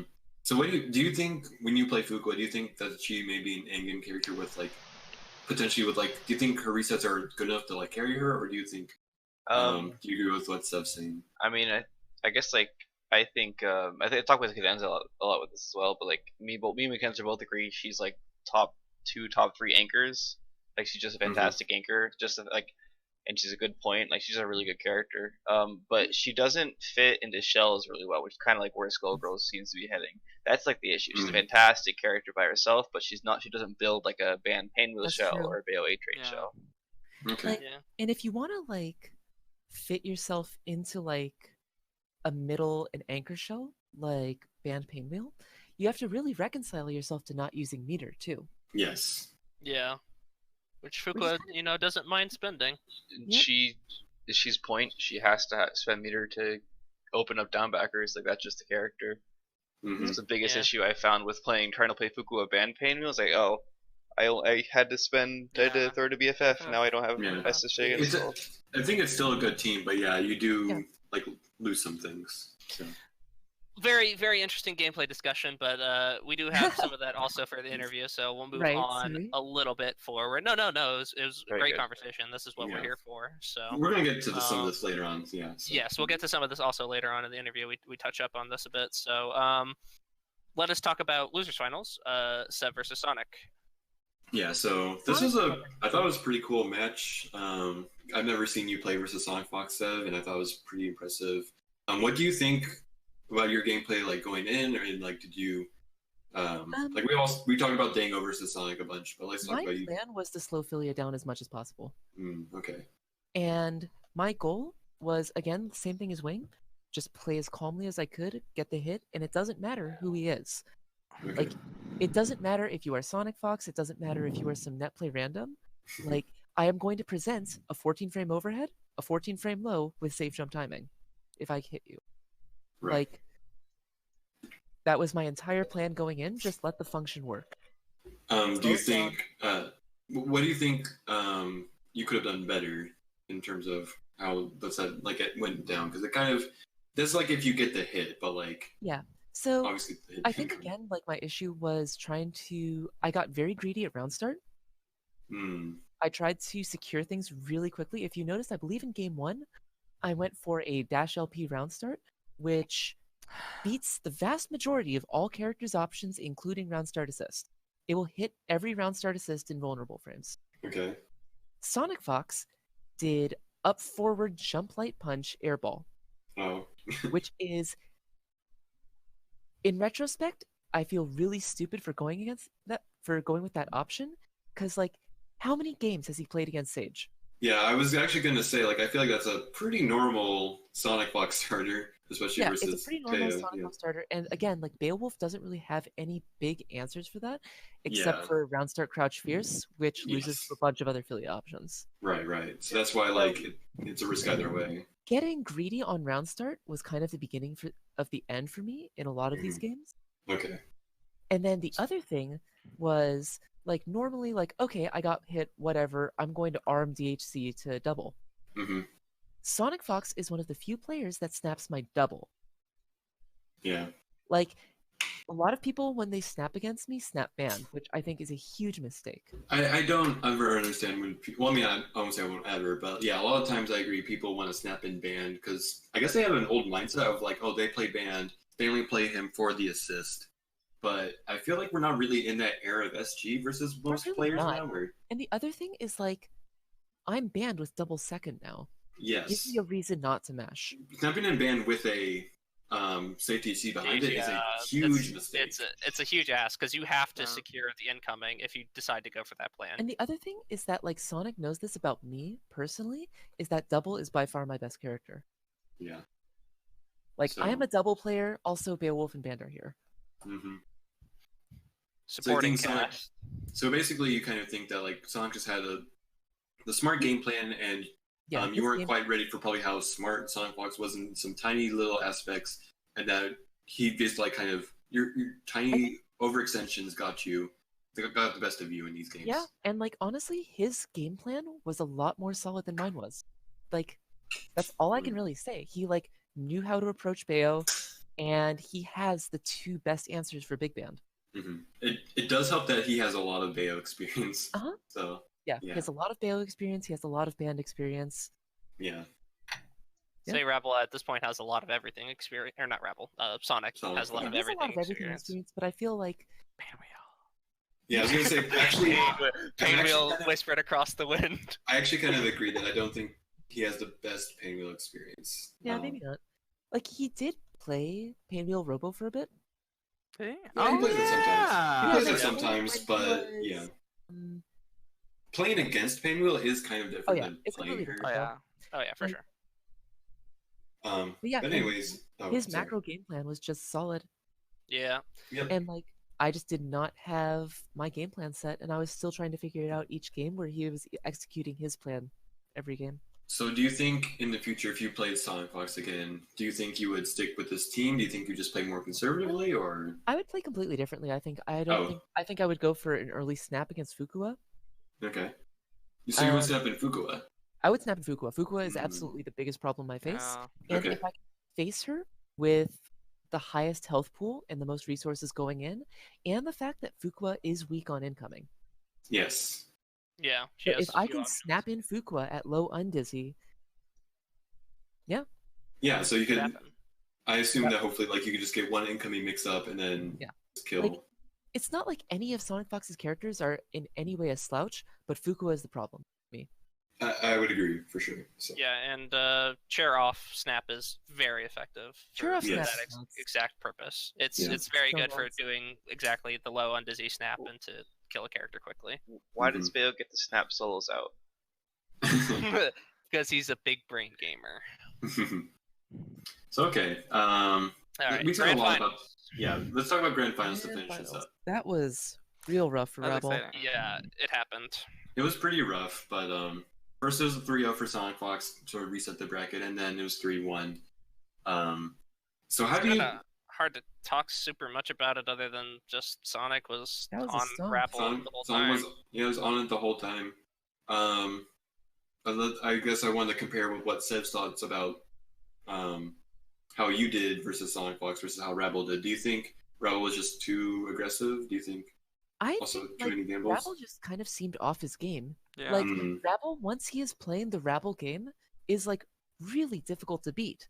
But Sonic Fox never let him get started. Okay. And I feel like Rabble is such a great momentum style player. Big time. Yep. Yep. He really, when he's in his element, it is hard to stop him. hmm And I think Yep. Sonic Fox just kind of never let him get started and never let him play the game he wanted to play. Okay. No, he Yeah. was playing Sonic's Big game the whole time, and Maybe that's that's- not how you win. That's kind of the way it looked. So yeah. Sometimes you can just look at a match and just get that feeling without even paying attention super hard. Mhm. That's why I feel like sometimes some people zone out during Sonic Fox. And I'm just like, oh yeah, this is. And Sonic Fox can just dominate on some Oh, plays. I was out in the crowd ruining my voice rooting for Sonic Fox. Like, I was definitely shouting some shit. Okay. Same. So I want to touch earlier on our point about Sonic Fox bleeding though. So Sonic did have 3-1 in the last set here, and in general just had a lot of 3-1s. Huh? We were talking before about this idea about okay, is Sonic Fox bleeding? Do you guys all think that Sonic Fox is actually bleeding? Do you think I think we're he's just closer out on of the time? practice. Yeah, I think he's Mondo busy with how many games he's playing professionally right now. Yeah. MK just came out. He's in DBZ. He's doing other stuff. And I'm he pretty can't sure. really afford to slouch in any of those games. Yeah. Yeah. I feel like a practiced Sonic Fox could be doing obviously he won Combo Breaker, but I think he could have won a lot more cleanly Mm-hmm. Yeah. if he was Like practiced. we were saying earlier, he dropped a lot of games, and had the chance Yep. of going out before top 8. He was very close multiple times. Yep. Mm-hmm. So, I think that's just a matter of practice yeah. more than anything. Okay. But again, we need to be good enough to make him practice. So, Yeah. I will say this. After this CB, a lot of people seem to be just saying they're motivated and want to get back in SG. So, I don't know, hopefully people are really turning up because a lot of players are improving, Yeah, doing they really better are. than before. So, yeah, and here we are. We got this crazy result for the CB. yeah, Oh my yeah. god, yeah. Crazy stuff. And So, we didn't have any question about this, but how do you two feel just about this Common Breaker overall? Did you guys? Honestly, I expected my big thing was I was surprised to see Cloud go out that early. Yeah. Mm-hmm. I agree. The other thing was Actually, no. What else I was think there? like for me, like Toluta not being in top 8 was Yeah, like whoa, Toluta. whoa, whoa. That was crazy to me as well. Gelato. Also not making top 8. I feel like Gelato Yeah. had like his Oh. best chance this year. Okay, shouts to I Gelato. I was pretty scared of Gelato going into this tournament. Hmm. Like he plays really solid, really clean. He plays like some of the most honest Skullgirls out there. Like Yeah. who is out here like still playing Parasol? Besides, Like, well, yeah, it is Liam dropped it. 2019. Yeah. 2019. 2019. Where are the parasols at? Especially Point Parasol. She is not Especially Point 20XX. Yeah, Um, I feel like she's just not considered like one of those like super grimy characters, but like Gelato's out here doing like clean 2 touches, Mm-hmm. Yep. It's disgusting. Yeah. playing the maximum potential of Point Parasol. The power of clown shoes. No, yeah. I obviously wish I could have seen Gelato do better since he's my boy. But yeah, no. We Yeah, do fortunately. have- we have Sage joining the Parasol camp. Oh yeah, that's right. Sage. I mean, so Sage goes on and off between playing Parasol and then playing Bayo band and stuff. So. I really don't think he likes the direction that Bayo's going in, and he kind of wants to just go to Parasol Copter Slide. Yeah, I think he wants to go in that direction. I would be okay with seeing a return to me. Well, it's not the original Team Sage, but that was the Team Sage back when I first saw him. Was him playing that trio of Parasol, Bella Double. So Yeah, I would like to see him go it's a back. very to that. strong team. So Yeah. It's a very strong team, yeah. I think Lock and Load over Copter is definitely the choice, but Oh, it's funny you said that because Gelato just changed his team Yeah, to he's working on Copter. Copter. okay, he so said- I'm actually really curious about this because like something that Sage leveraged a lot against me was just like, hey, I'm just gonna run up and pillar Copter. Yeah. Basically, with Clyde, Parasol gets the same 2 touches, and Copter is just easier to run, I think. Yes. That's really fair. He I feel like- wants Copter for the anti-air, basically.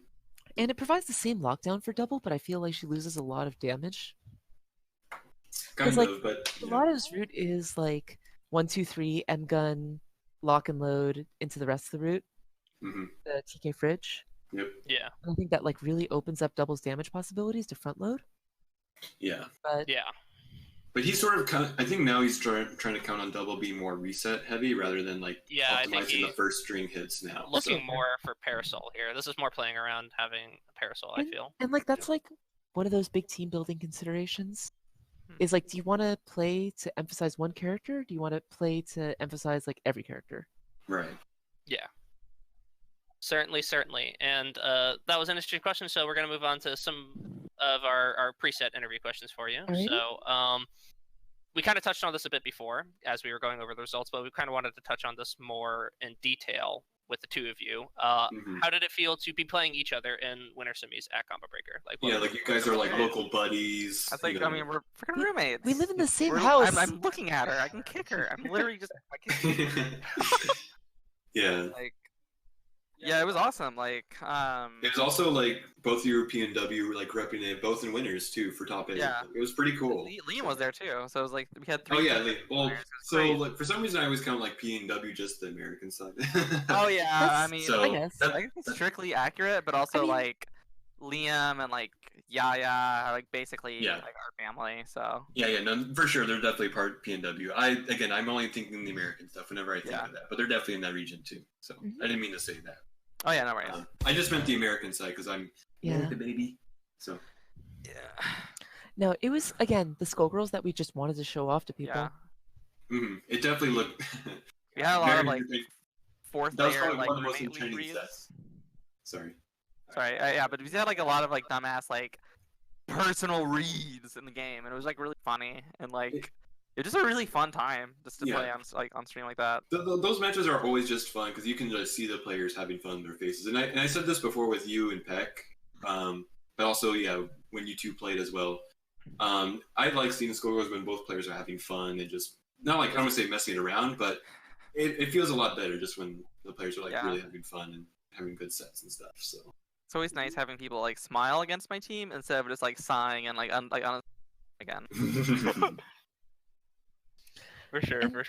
No, we were like completely clowning because like I walked up with like Thor's glasses. In my And their headphones. headphones. Before the stage manager was like, you can't wear your headphones, you have to wear the esports really? headphone.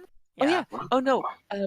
Thor was hella scolded by the stage manager for not using the esports headphones. Yeah, I wore my freaking audio technicians just like on stage for Peck, and then like when I was playing on sets, they were like, no. So I put in the esports headphones and I plugged them into my phone to listen to my music like I do. So. Okay. Weird. It's actually really, really weird. Yeah. Odd rule. Okay.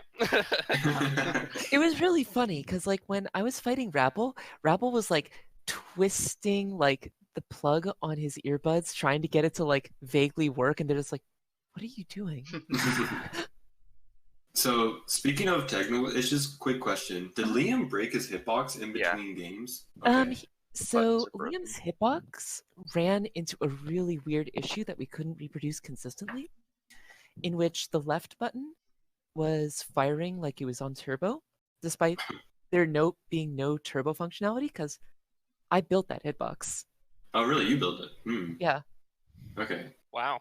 It looked like just I think maybe I'm misremembering. It looked like an official like. Oh, so the official he got an official one later. Oh, okay. Maybe I'm just mixing up the ones. He went to the hitbox booth and said, "Hey, can I use the hitbox?" They gave him a brand new one. Oh, really? Yeah. And they That's gave him a shirt amazing. to wear and everything. Okay, well, yeah, it works out. So, It's on the spot sponsorship. Let's go. Okay. All right. Cool. Yeah, I think he's hitbox cursed. Hitbox. Yeah, pretty much. Okay. So the next question is for Seth specifically, and we wanted to know what prompted the change to Baoband and like how does it feel overall? Pure hatred. Absolute pure hatred. I think Beowulf is just an absolutely terrible character design. I think that the way hype works is absolutely terrible. I think that like just everything about Beowulf, like everybody knows my gripes with Kai as well. Yeah. I'm not going to get too much into that because that's just too petty. Can you explain on what the criticisms you have about hype and how it works? Because I never heard this stuff before, so I'm curious. So I think the fact that it just costs 30 undizzy no matter what is kind of wild. Like every other multi-part move scales per part. The Blitzer works that way. Each hit of Blitzer is 20 undizzy.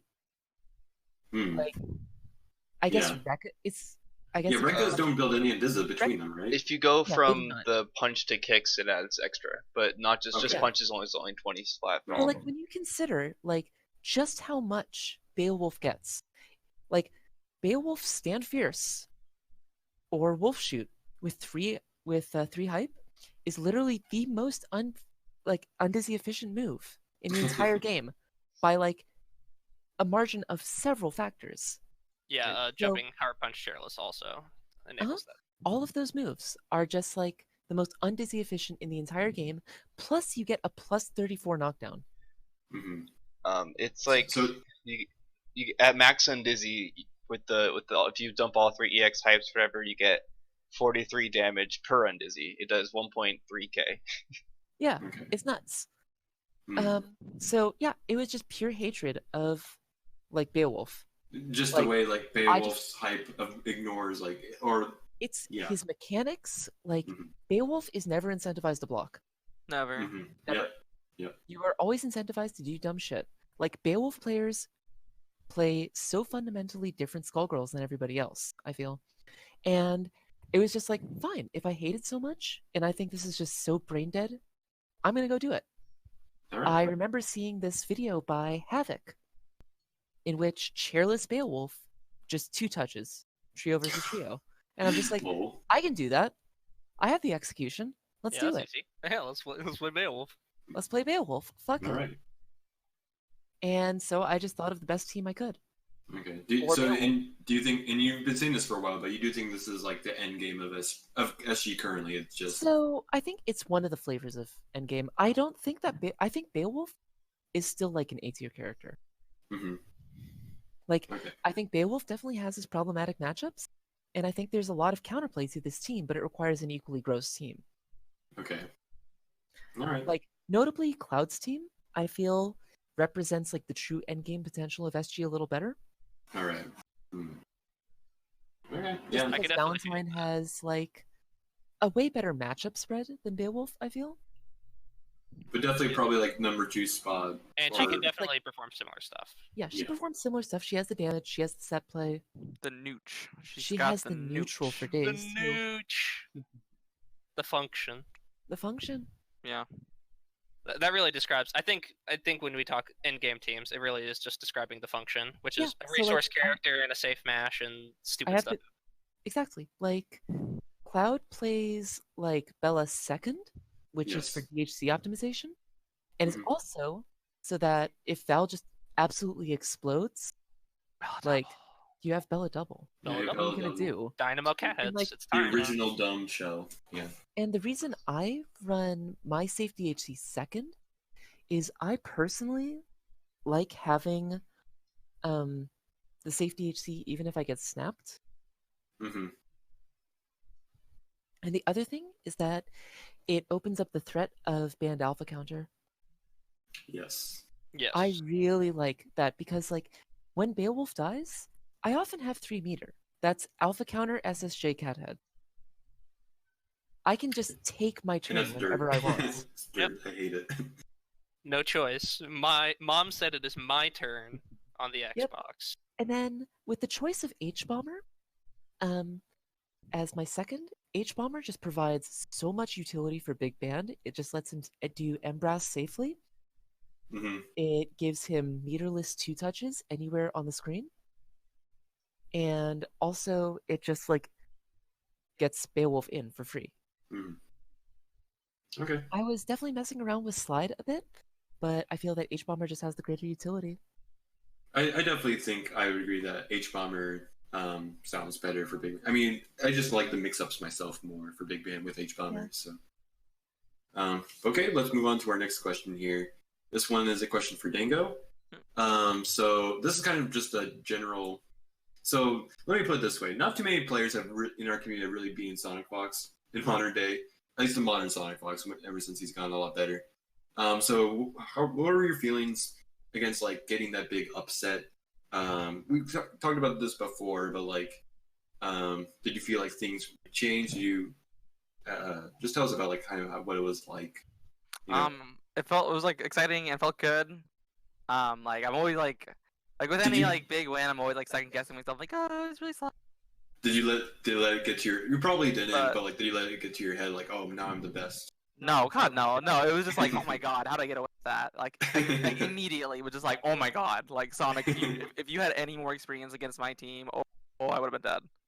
It looked like Sonic had fun after your set when you initially won. Yeah, I mean, like it was like we were all laughing, and then like Seven, I immediately went outside to get a smoke, and like I did a dumbass like it's hard. I did like basically like the fucking keep on trucking walk basically, and I was like gonna wave my arms around, and be like, "Duh." And then Sonic saw me, and it was like, he's like, "You popping off?" And it's just like, not really. But it felt validating just because like I've been really wanting to fight him for a long time, and like I dealt with his Philia like I thought I would with the team I have, and that felt like really good. Like I blocked his like I blocked a lot of the resets and shit, and like I don't know, it felt that felt good. Did you honestly expect to get top 8 winner side? Do you think? No, dude, I was just like going into that tournament, be like, oh, maybe I'll get ninth again, go heck. But like, it was cool. I'm happy with that. I'm also extremely like surprised and happy I beat like Mr. Pack because like I was going into that match like thinking like this is it. This is kind of something I've like kind of left unsaid, and I'll touch on this a bit. But I was really happy just to see a bunch of new faces in the top 8, just because it's always good to have like a rotation of good players, and like stagnation is never fun. And stagnation's never fun. And I feel like there's so many players who could be doing well. Like I thought Seb was going to get out last year in top 8, but it was a close match versus Then I with fought Seb. Liam. Yeah, with Seb and Liam. Yeah, which is like a heartbreaker for sure. Yeah. Yeah. It's like it's so hard when there's like I feel like there's so many good players, not all of them just can get that into that spot. You talked about Gelato here, like yeah, there's so many players who could make that spot that just don't. So absolutely, this time I thought it was fun to see fresh new faces, and in my opinion, get to what I want for SG, which is just have a lot of people into a top 8 and where we can really predict the results as well. I've always said forever. Even though I don't like Street Fighter 4, I love watching Street Fighter 4 just because you can never, at the end of it, you could just barely predict those top 8s. there'd be so many weird upsets and crazy good players that just be weird and wild. And I definitely just want SG. I want any game like to that level. And there's a lot of great players stepping up for SG. So. Yeah. Also, let it be known that the melee player at the vape shop by us gave Thor a free bottle just because they're like, yo, if you beat Sonic Fox in bracket, you can use like before the tournament. Before the tournament. I was like, Did you get it? Yeah. I went up there. They I couldn't find a match footage. That's amazing. And he was just like, I believe you anyways. But, like, I have to show it to him next time. Oh my gosh, that's an amazing story. So like, I got an extra $17 in my winnings Okay. there. Easy money. Oh, that's great. Easy money. Free money. Easy money. All right. So thank you for the very in-depth response. This is a question for both of you once again. How did both of you prepare for Combo Breaker? Like, what kind of preparations did you make? Net play. Net play. Yeah. It's like quick play is really good for just throwing you shit. It's like, what is this? Who are you? Yeah, you just gotta wait. Oh shit, it's Cloud King. Oh crap, it's fucking like whoa, like 17 ping? This is gonna be sick. Wait, it's 17 ping. Oh, it's Euroshire. Wait, what? you guys are 17 ping, but you're in the same house? Yeah. Man, That's I don't get that It's one. like, I mean, it's like something like that, but Mm. yeah. But just I am historically horrendous at like putting enough time in the lab, so like I did like a minimal amount of that. But it was like, that's weird because you have a lot of crazy payment resets. I have no idea how you would find other than sitting in the lab. So I don't know. Like my brain is mad efficient for just like spending like 20 minutes or like 30 minutes in the lab like once or twice a week and being like, oh, this is cool. yeah, okay, all right. Certainly. Thank you for the response. So go ahead. Sorry. Go So ahead, this sorry. is for Rat Baby. So considering 2 non-diluted pinwheels made top 8, Yeah. how do you think about the character overall? We kind of talked on this briefly. So I feel like she. We did talk about her in the sense that she is like probably she's one good. of the It's just that like she's not like a bad character. It's just that there are other characters in the game that do basically her function better for the most part. In neutral, with at some least. exceptions. In the neutral, yeah. I feel like Paymel Point, like if you want kind of like a passive kind of like air neutral character that like has good conversions, like I feel like Val is just like does everything better in that respect. And if you want like a safety HC and like a good like mid or an anchor character, I feel like double personally like just I don't know, like cat heads, like you get like several mix-ups and it's like overall like safer, and you also get double assists. But I think like unless you're running like a very few select teams, like if your character has like a cool conversion or tech with like H pinion or like some panel specific assist, I think it's totally worth it. But like I feel like in a lot of most cases like double or Val suits like the function better. Okay, that sounds fine. Yeah. But take my team where like Peacock and Ban get an insane amount of stuff from H pinion. And Paymel gets tons of stuff from those two. I think she's like that team is like insanely good. But like otherwise, I think Paymel's kind of like an A tier character surrounded by S tiers. Okay. Basically, like really good, potentially like end game, but like has faults for sure. I think she has to work hard, but like she can like murder people. It's just like you're playing Paymel. Okay. Then all right. So next we have a question for Sev. So this is kind of actually like a more personal question, at least for me. Which is that like, so Sev you kind of have a history of like kind of taking some hard losses from some like players being upset on. And this is something that like I dealt with myself and a lot of my other friends have dealt with as well. Do you have any advice for like when you are someone who's been upset on, or like you've just taken a hard loss, how do you like bounce back? Do you have any advice or like tips or like what gets you through any times? Because like you basically bounce back and now you're like, I want to say like better than ever, but like I don't know, doing really well. So like, and so many people just get so demotivated to like play after. It's a really demotivating game, and I think like a lot of it is looking at the fundamental things that even led to that point, and like saying like, what can't I control in SG? Because like I think that's like a lot of what stems, like where the frustration stems from, is feeling just deeply out of control. SG as a game has so many wild options offensively and defensively, and it's really easy, no matter how experienced you are, to feel out of control. Mm-hmm. And so that is like what I went back to at every single time. So like before, my team was like Parasol double Eliza, and I had this really difficult to block, super safe jump setup, and that was my entire game plan. Mm-hmm. Yeah. And then well, Mike actually nerfed that secretly. But and then it just kind of like never ended up working. My Parasol never ended up modernizing. So I was like, what can I do? I realized that like I felt weak on hits. So I switched to Philia. Philia, I was now like stronger on hits. I was able to control the pace of matches better, but I still felt like I wasn't doing enough damage just because of the nature of Philia. And so I was like, all right, can I kind of combine all of this? Can I be like the best I can be on hit, the best I can be on defense, and everything else? And I was like, oh shit, it's Beowulf. Mm-hmm. And so I feel like kind of coming to new conclusions about the game and how you can evolve your own playstyle based on like the things you feel out of control with is the most productive way you can learn from a loss. Okay, I think that's really well said. Yeah.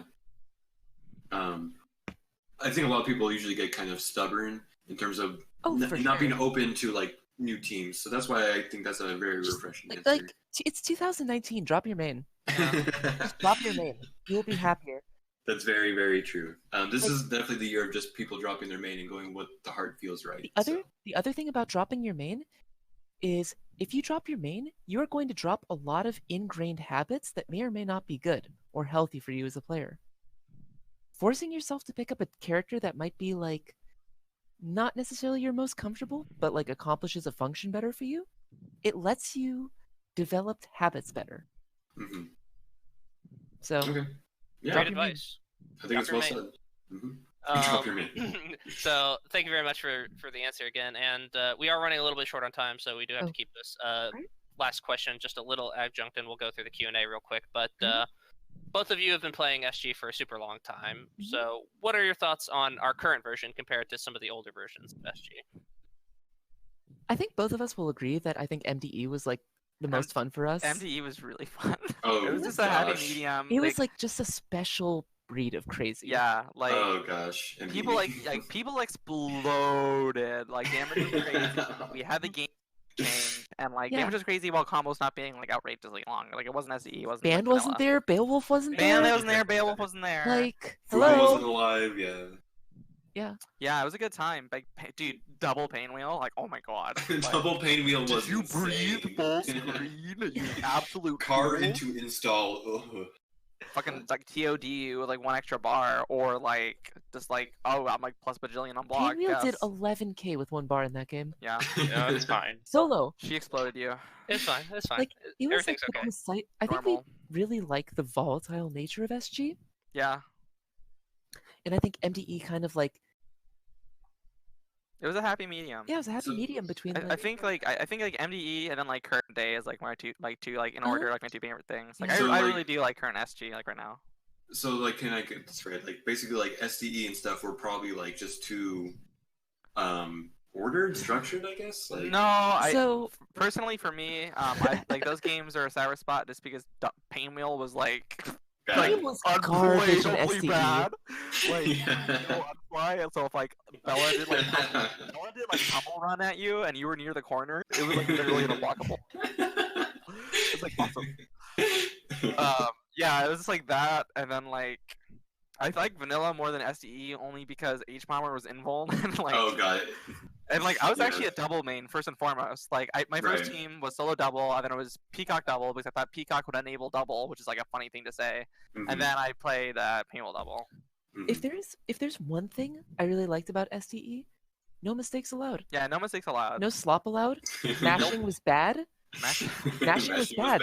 There was no hit stop super flash. I'm gonna super you. Oh, you DAC'd? I'll DAC. DAC wars card number first, 1. you lose. Yeah. And if you made a mistake in neutral, you died. You died. actually just died. Mm-hmm. you were accountable in that game, no matter who you were Makes fighting. sense. Yeah. Sounds no, like you guys are making a case for SDE for you guys liking that. So I mean- So SDE has the problem of it was really slow comparatively, Yeah. and Yes, also like nobody had any quality of life shit, and it was really actually Yeah. pretty hard to play. Yeah, it Yeah. was. I'm like surprised at how friendly. good my execution used to be because I can't do that shit anymore. They made Parasol a lot easier. Oh my god, yeah. yeah. Oh god. Like everybody just does like shot 5 MP. That was I a one frame know, link. it's That was crazy. a 1 frame link. I remember having to practice that stuff so much, and then it's like, okay, now everyone can do it in sleep mode. People didn't realize that like you didn't go for shot stand LK against double. Newer Parasols do not know any of this struggle. Yeah. Do not know the pain, the suffering. So okay, So- that makes sense for SDE, and you think just the newer versions are just, I don't know, too tame compared to MD? Not necessarily too Not- tame. No, they're in a really good spot now, Yeah. honestly. Okay. It's just like lack of like Bayo band, and also Yeah. like the characters we like just like had stupid damage. Yeah. Okay. But like pacing wise, it's like pretty. I don't know.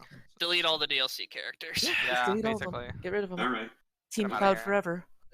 thank you, so Team thank you Cloud. very much for the answer. So we're gonna go into a Q&A real quick, which Mhm. is where we do some responses from the community for you and ourselves, and just some overall thoughts on things. So we'll start with questions for the Opinion Dash crew, which is us. What is our third favorite SG player? Gelato. Ooh. Oh, that's really specific. Yeah, Gelato's mine. So what's everyone else's? I'll let Softy go. Oh, I'm gonna just. I like Mandragora. There we go. That's my third favorite. I picked a name. Really?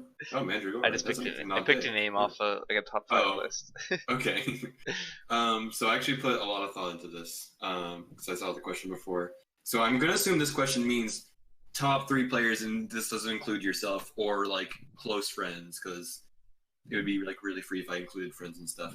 For me, it's actually Pen, because Pen is actually like I love watching the way Pen play. I think his Penpen's team is great. really Yeah. Yeah, he's different. kind of OD. It's really different from like the meta we typically have, but he plays really clean. He's got a really dirty team and a lot of dirty stuff. I just love it, and I love some of his Parasol stuff. I always love watching his Bayo do dumb stuff with double. It's just a joy to watch. I just wish he would drop Beowulf. Oh, really? He spends 2 meter to do less damage than I do meterless. That's fair. Yeah. He Definitely does play shows several that. characters, so he could put probably other Okay, characters so, on that see, spot. like Pen has like a completely nuts fortune. His Yes. Peacock Bella team is like as good as TJ, I think. Like Oh, really? Hmm. I could not get in on him. It was Okay. nuts. Like he has a solo squiggly that does work. Like I have played against the Squiggly, and it is pretty good. Pen is just nuts. And like Pen's doing a lot of really great community work there too. He Like- is. I wish that's kind of like why I want to get more involved. Like we talked about in this podcast earlier, but like I just want to see more and get more involved with the JP community. And Yeah. that's 'cause- why I'm. There's this one blog that has been running since Oh vanilla. yes, the Pen blog. That- Well, it used to be the Biken blog. Right, but then Pen took it over, right? Pen took over Biken's blog. And he's been like keeping up with it, even like He's kind of been keeping recently. up with it, and it's like it covers everything, like from like character overviews to option selects to like Yes. matchup specific stuff. Like Mhm. there was recently some like push block throws OSs added to the SG wiki. Those Mhm. all came from the Pen blog. Yeah, so like that's actually what me and Gelato noticed a while ago. Was we saw Pen's work and we were like, holy crap, he's been doing this for a while. So just in terms of all the work he's done and trying to share, I think Pen's really, really awesome. I kind of wish I was there to meet him when he came by for Conbreaker in 2017. So I hope eventually I can see him in the future. But yeah, Pen's my pick because I think he's a really great guy. Awesome guy. Yeah, Pimpin's up there for giving me tons of tech that made my Beowulf a lot better as well. So shout out to him. Mhm. Oh yeah, no, he was the one who gave me my Crouch low Medium option. H chair. Yeah, Oh, Crouch so Medium good. Kick H chair. It's active for only 1 frame. So good. It's so good. next question for the Opinion Dash crew: will Skullgirls Tour return and send the world to CB? We aren't in charge of that, so we have no idea. Sorry. Easy question. So this is not affiliated with Opinion Dash or with the Skullgirls Tour, because that was a very different, like, that was Stream.me funded all those, and those people running it. But keep on the lookout for some community run efforts within the next couple months, because we have a lot of stuff cooking. Yep, keep an eye on it, but we aren't affiliated with those, so sorry, can't answer. Yeah. Another easy question for us. Do you have any questions for the Opinion Dash crew? No, so great, no question there. And this one's for Fenster specifically. Are we going to get a Fenster Unleashed episode where he lets go of all his political correctness and let loose all of his strongly held opinions? Who asked this question? Do tell, Fenster. Are we going to see Fenster Unleashed? They going in? I don't even know what it would look like. Like, I don't even know, like, I don't know. Well, we need a yes or no. Are we going to see Fenster Unleashed? Are they asking for a heated gamer moment, I guess? Is that what Yeah, I think they're asking you if you're going to get heated gamer moments on us. I don't know what would happen, honestly. I feel like I've been so stereotypical politically correct forever that, like, I don't even know what it looked like, so I don't know. But probably not. Call me Obama. Call me Obama? Yeah, that's gonna be my moment, so. Alright, so yeah, that's probably a no for Fenster. This is questions for Sev and Dango. What is your favorite Portillo's menu item? Ooh, that's so fucking easy, dude. Yeah, this is Chicago dog. Chicago dude. dog. That is my favorite. Yeah. A Chicago dog is one of my favorite sandwiches of all time. Like, seriously. Yeah, You are really. I will talk for a while about the intricacies of a Chicago dog. I fucking love that. It's really sandwich. good. It's Yeah. so good. I don't even remember it, honestly. Well, I'll tell you the toppings. It is on a poppy seed bun, a all beef hot dog, neon green relish, specifically neon green, cannot be normal relish, chopped onions, celery salt, sports peppers, no other peppers, sports peppers, a whole freaking spear of pickle spear, and 2 slices of tomato with yellow mustard on top, and it is bomb. If you're not getting it dragged through the garden, you aren't eating it, right? Is there something about that combination that just activates all your synapses at once? It's like sweet, spicy, tangy, vinegary, like savor. Oh my god, dude, it's so good. It's such a good sandwich. I'll eat like I can eat an indefinite amount of those things. It's the pop off. So hot dog is a sandwich? Yeah.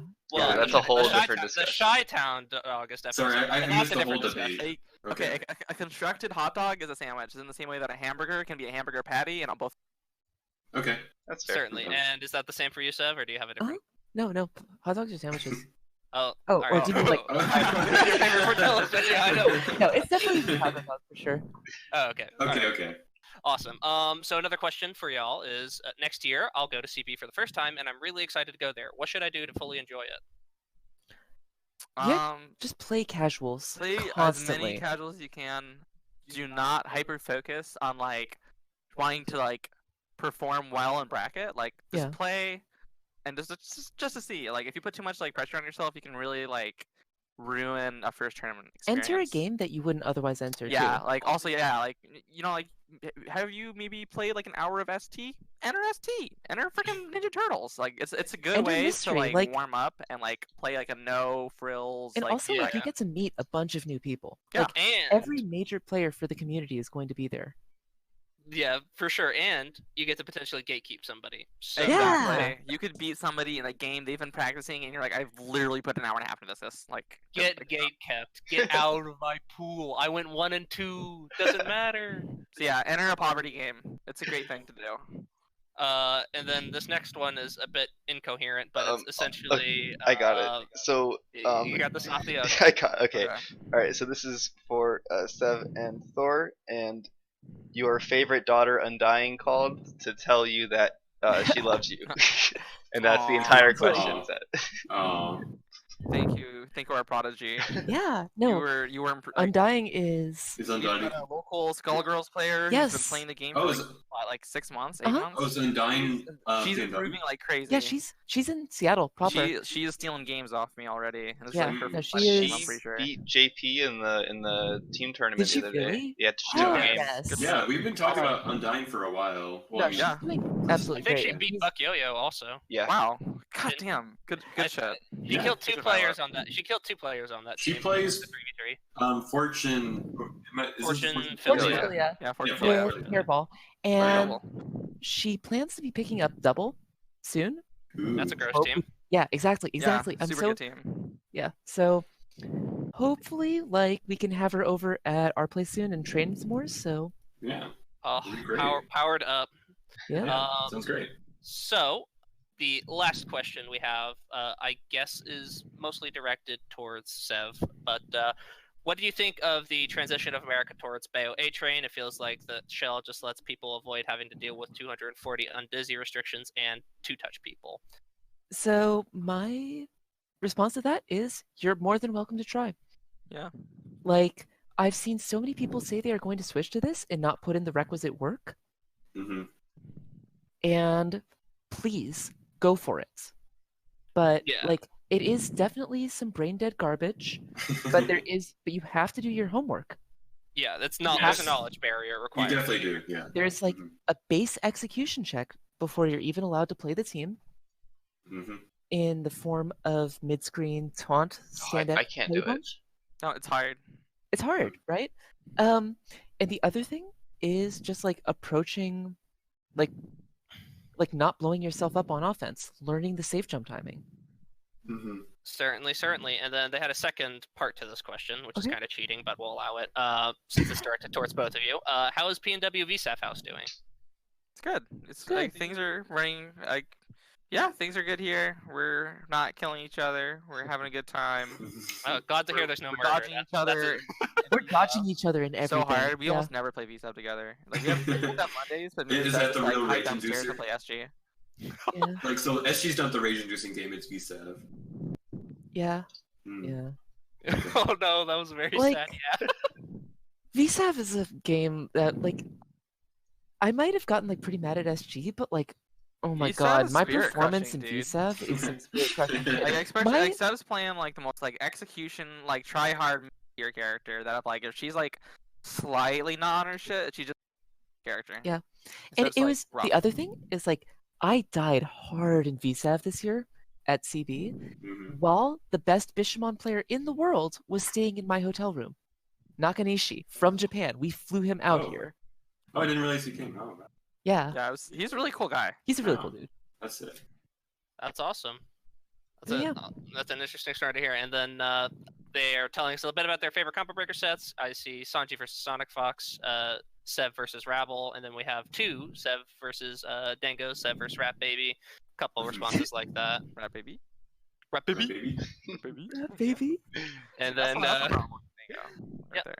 there. some good sets. All of those are very, very good Let's just- choices. Mhm. Let's just give a rest in peace to Dango, like right Yeah, here. Dango's actually Yeah, real. Dango's Dango is dead. Long live Is- Rat Baby. is- No one's gonna be Dango- like, yeah, because like, so like Dango was never like a reference to anything. It was literally just, well, like there's like 10 domos, so I'm just gonna be like, Dango sounds You- similar, you- and it's nice to say.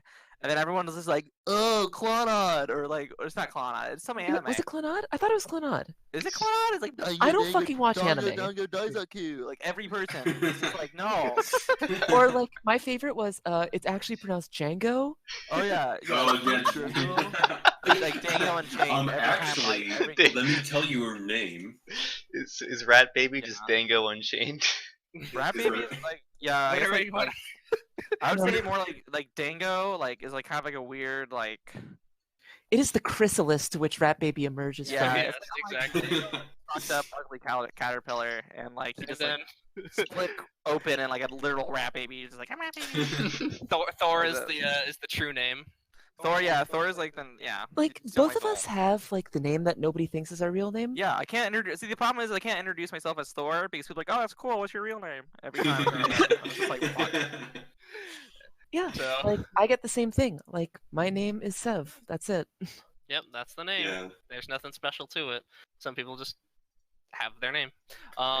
Yeah. And our last little segment, do we have any feedback or any sections or topics you'd like us to cover? We've been reminded time and time again to cover the meme tournament. Sure thing. We didn't being cover awesome. the Tournament? 3v3 tournament. It's a but- European tournament that Oh. Ravi runs. Oh, yeah, so some of the Europeans are mad for me for not covering that tournament, and my apologies to them, but, you know, It slipped my mind. I got yelled at Combo Breaker for you not covering that. I know. So Yeah. We got a pissed off community on our back. It's hard for me to gather a bunch of these results, like especially at the last minute with my work. But yeah, I try the best I can. So it would help if people send me stuff if like instead of me digging for brackets and etc. all the time. Yep. So, Help us out and we'll help you out. Scratch our backs. yeah, just if there's a tournament you do want me to cover, then just give me a message and I probably will cover it because that's the best way for me to remember. Yep, So- and we got a keep being awesome. Thank you. We will do our best. And then tell my mom and dad I love them, Softy. We did. So there you go. Okay. And I believe that is all we have for today. A little bit over time, but special episodes. So More we got content. some license for that. More content. You can enjoy it for longer. That's what we're gonna say. So thank you very much, Sev and Thor, for joining us. Yeah, thank you for having Would us. you like to put any plugs? Do whatever. Shoutouts. Give your shout outs, plugs, whatever you'd like to do. I'm fucking Rat gay. Baby. Yeah, like that's Okay. like Yeah, that's it. that's basically. all Yeah, you got. thanks for having us. I'm Rat Baby. No worries. Alright, and, cool. and thank you for watching all our viewers. We will see you next month.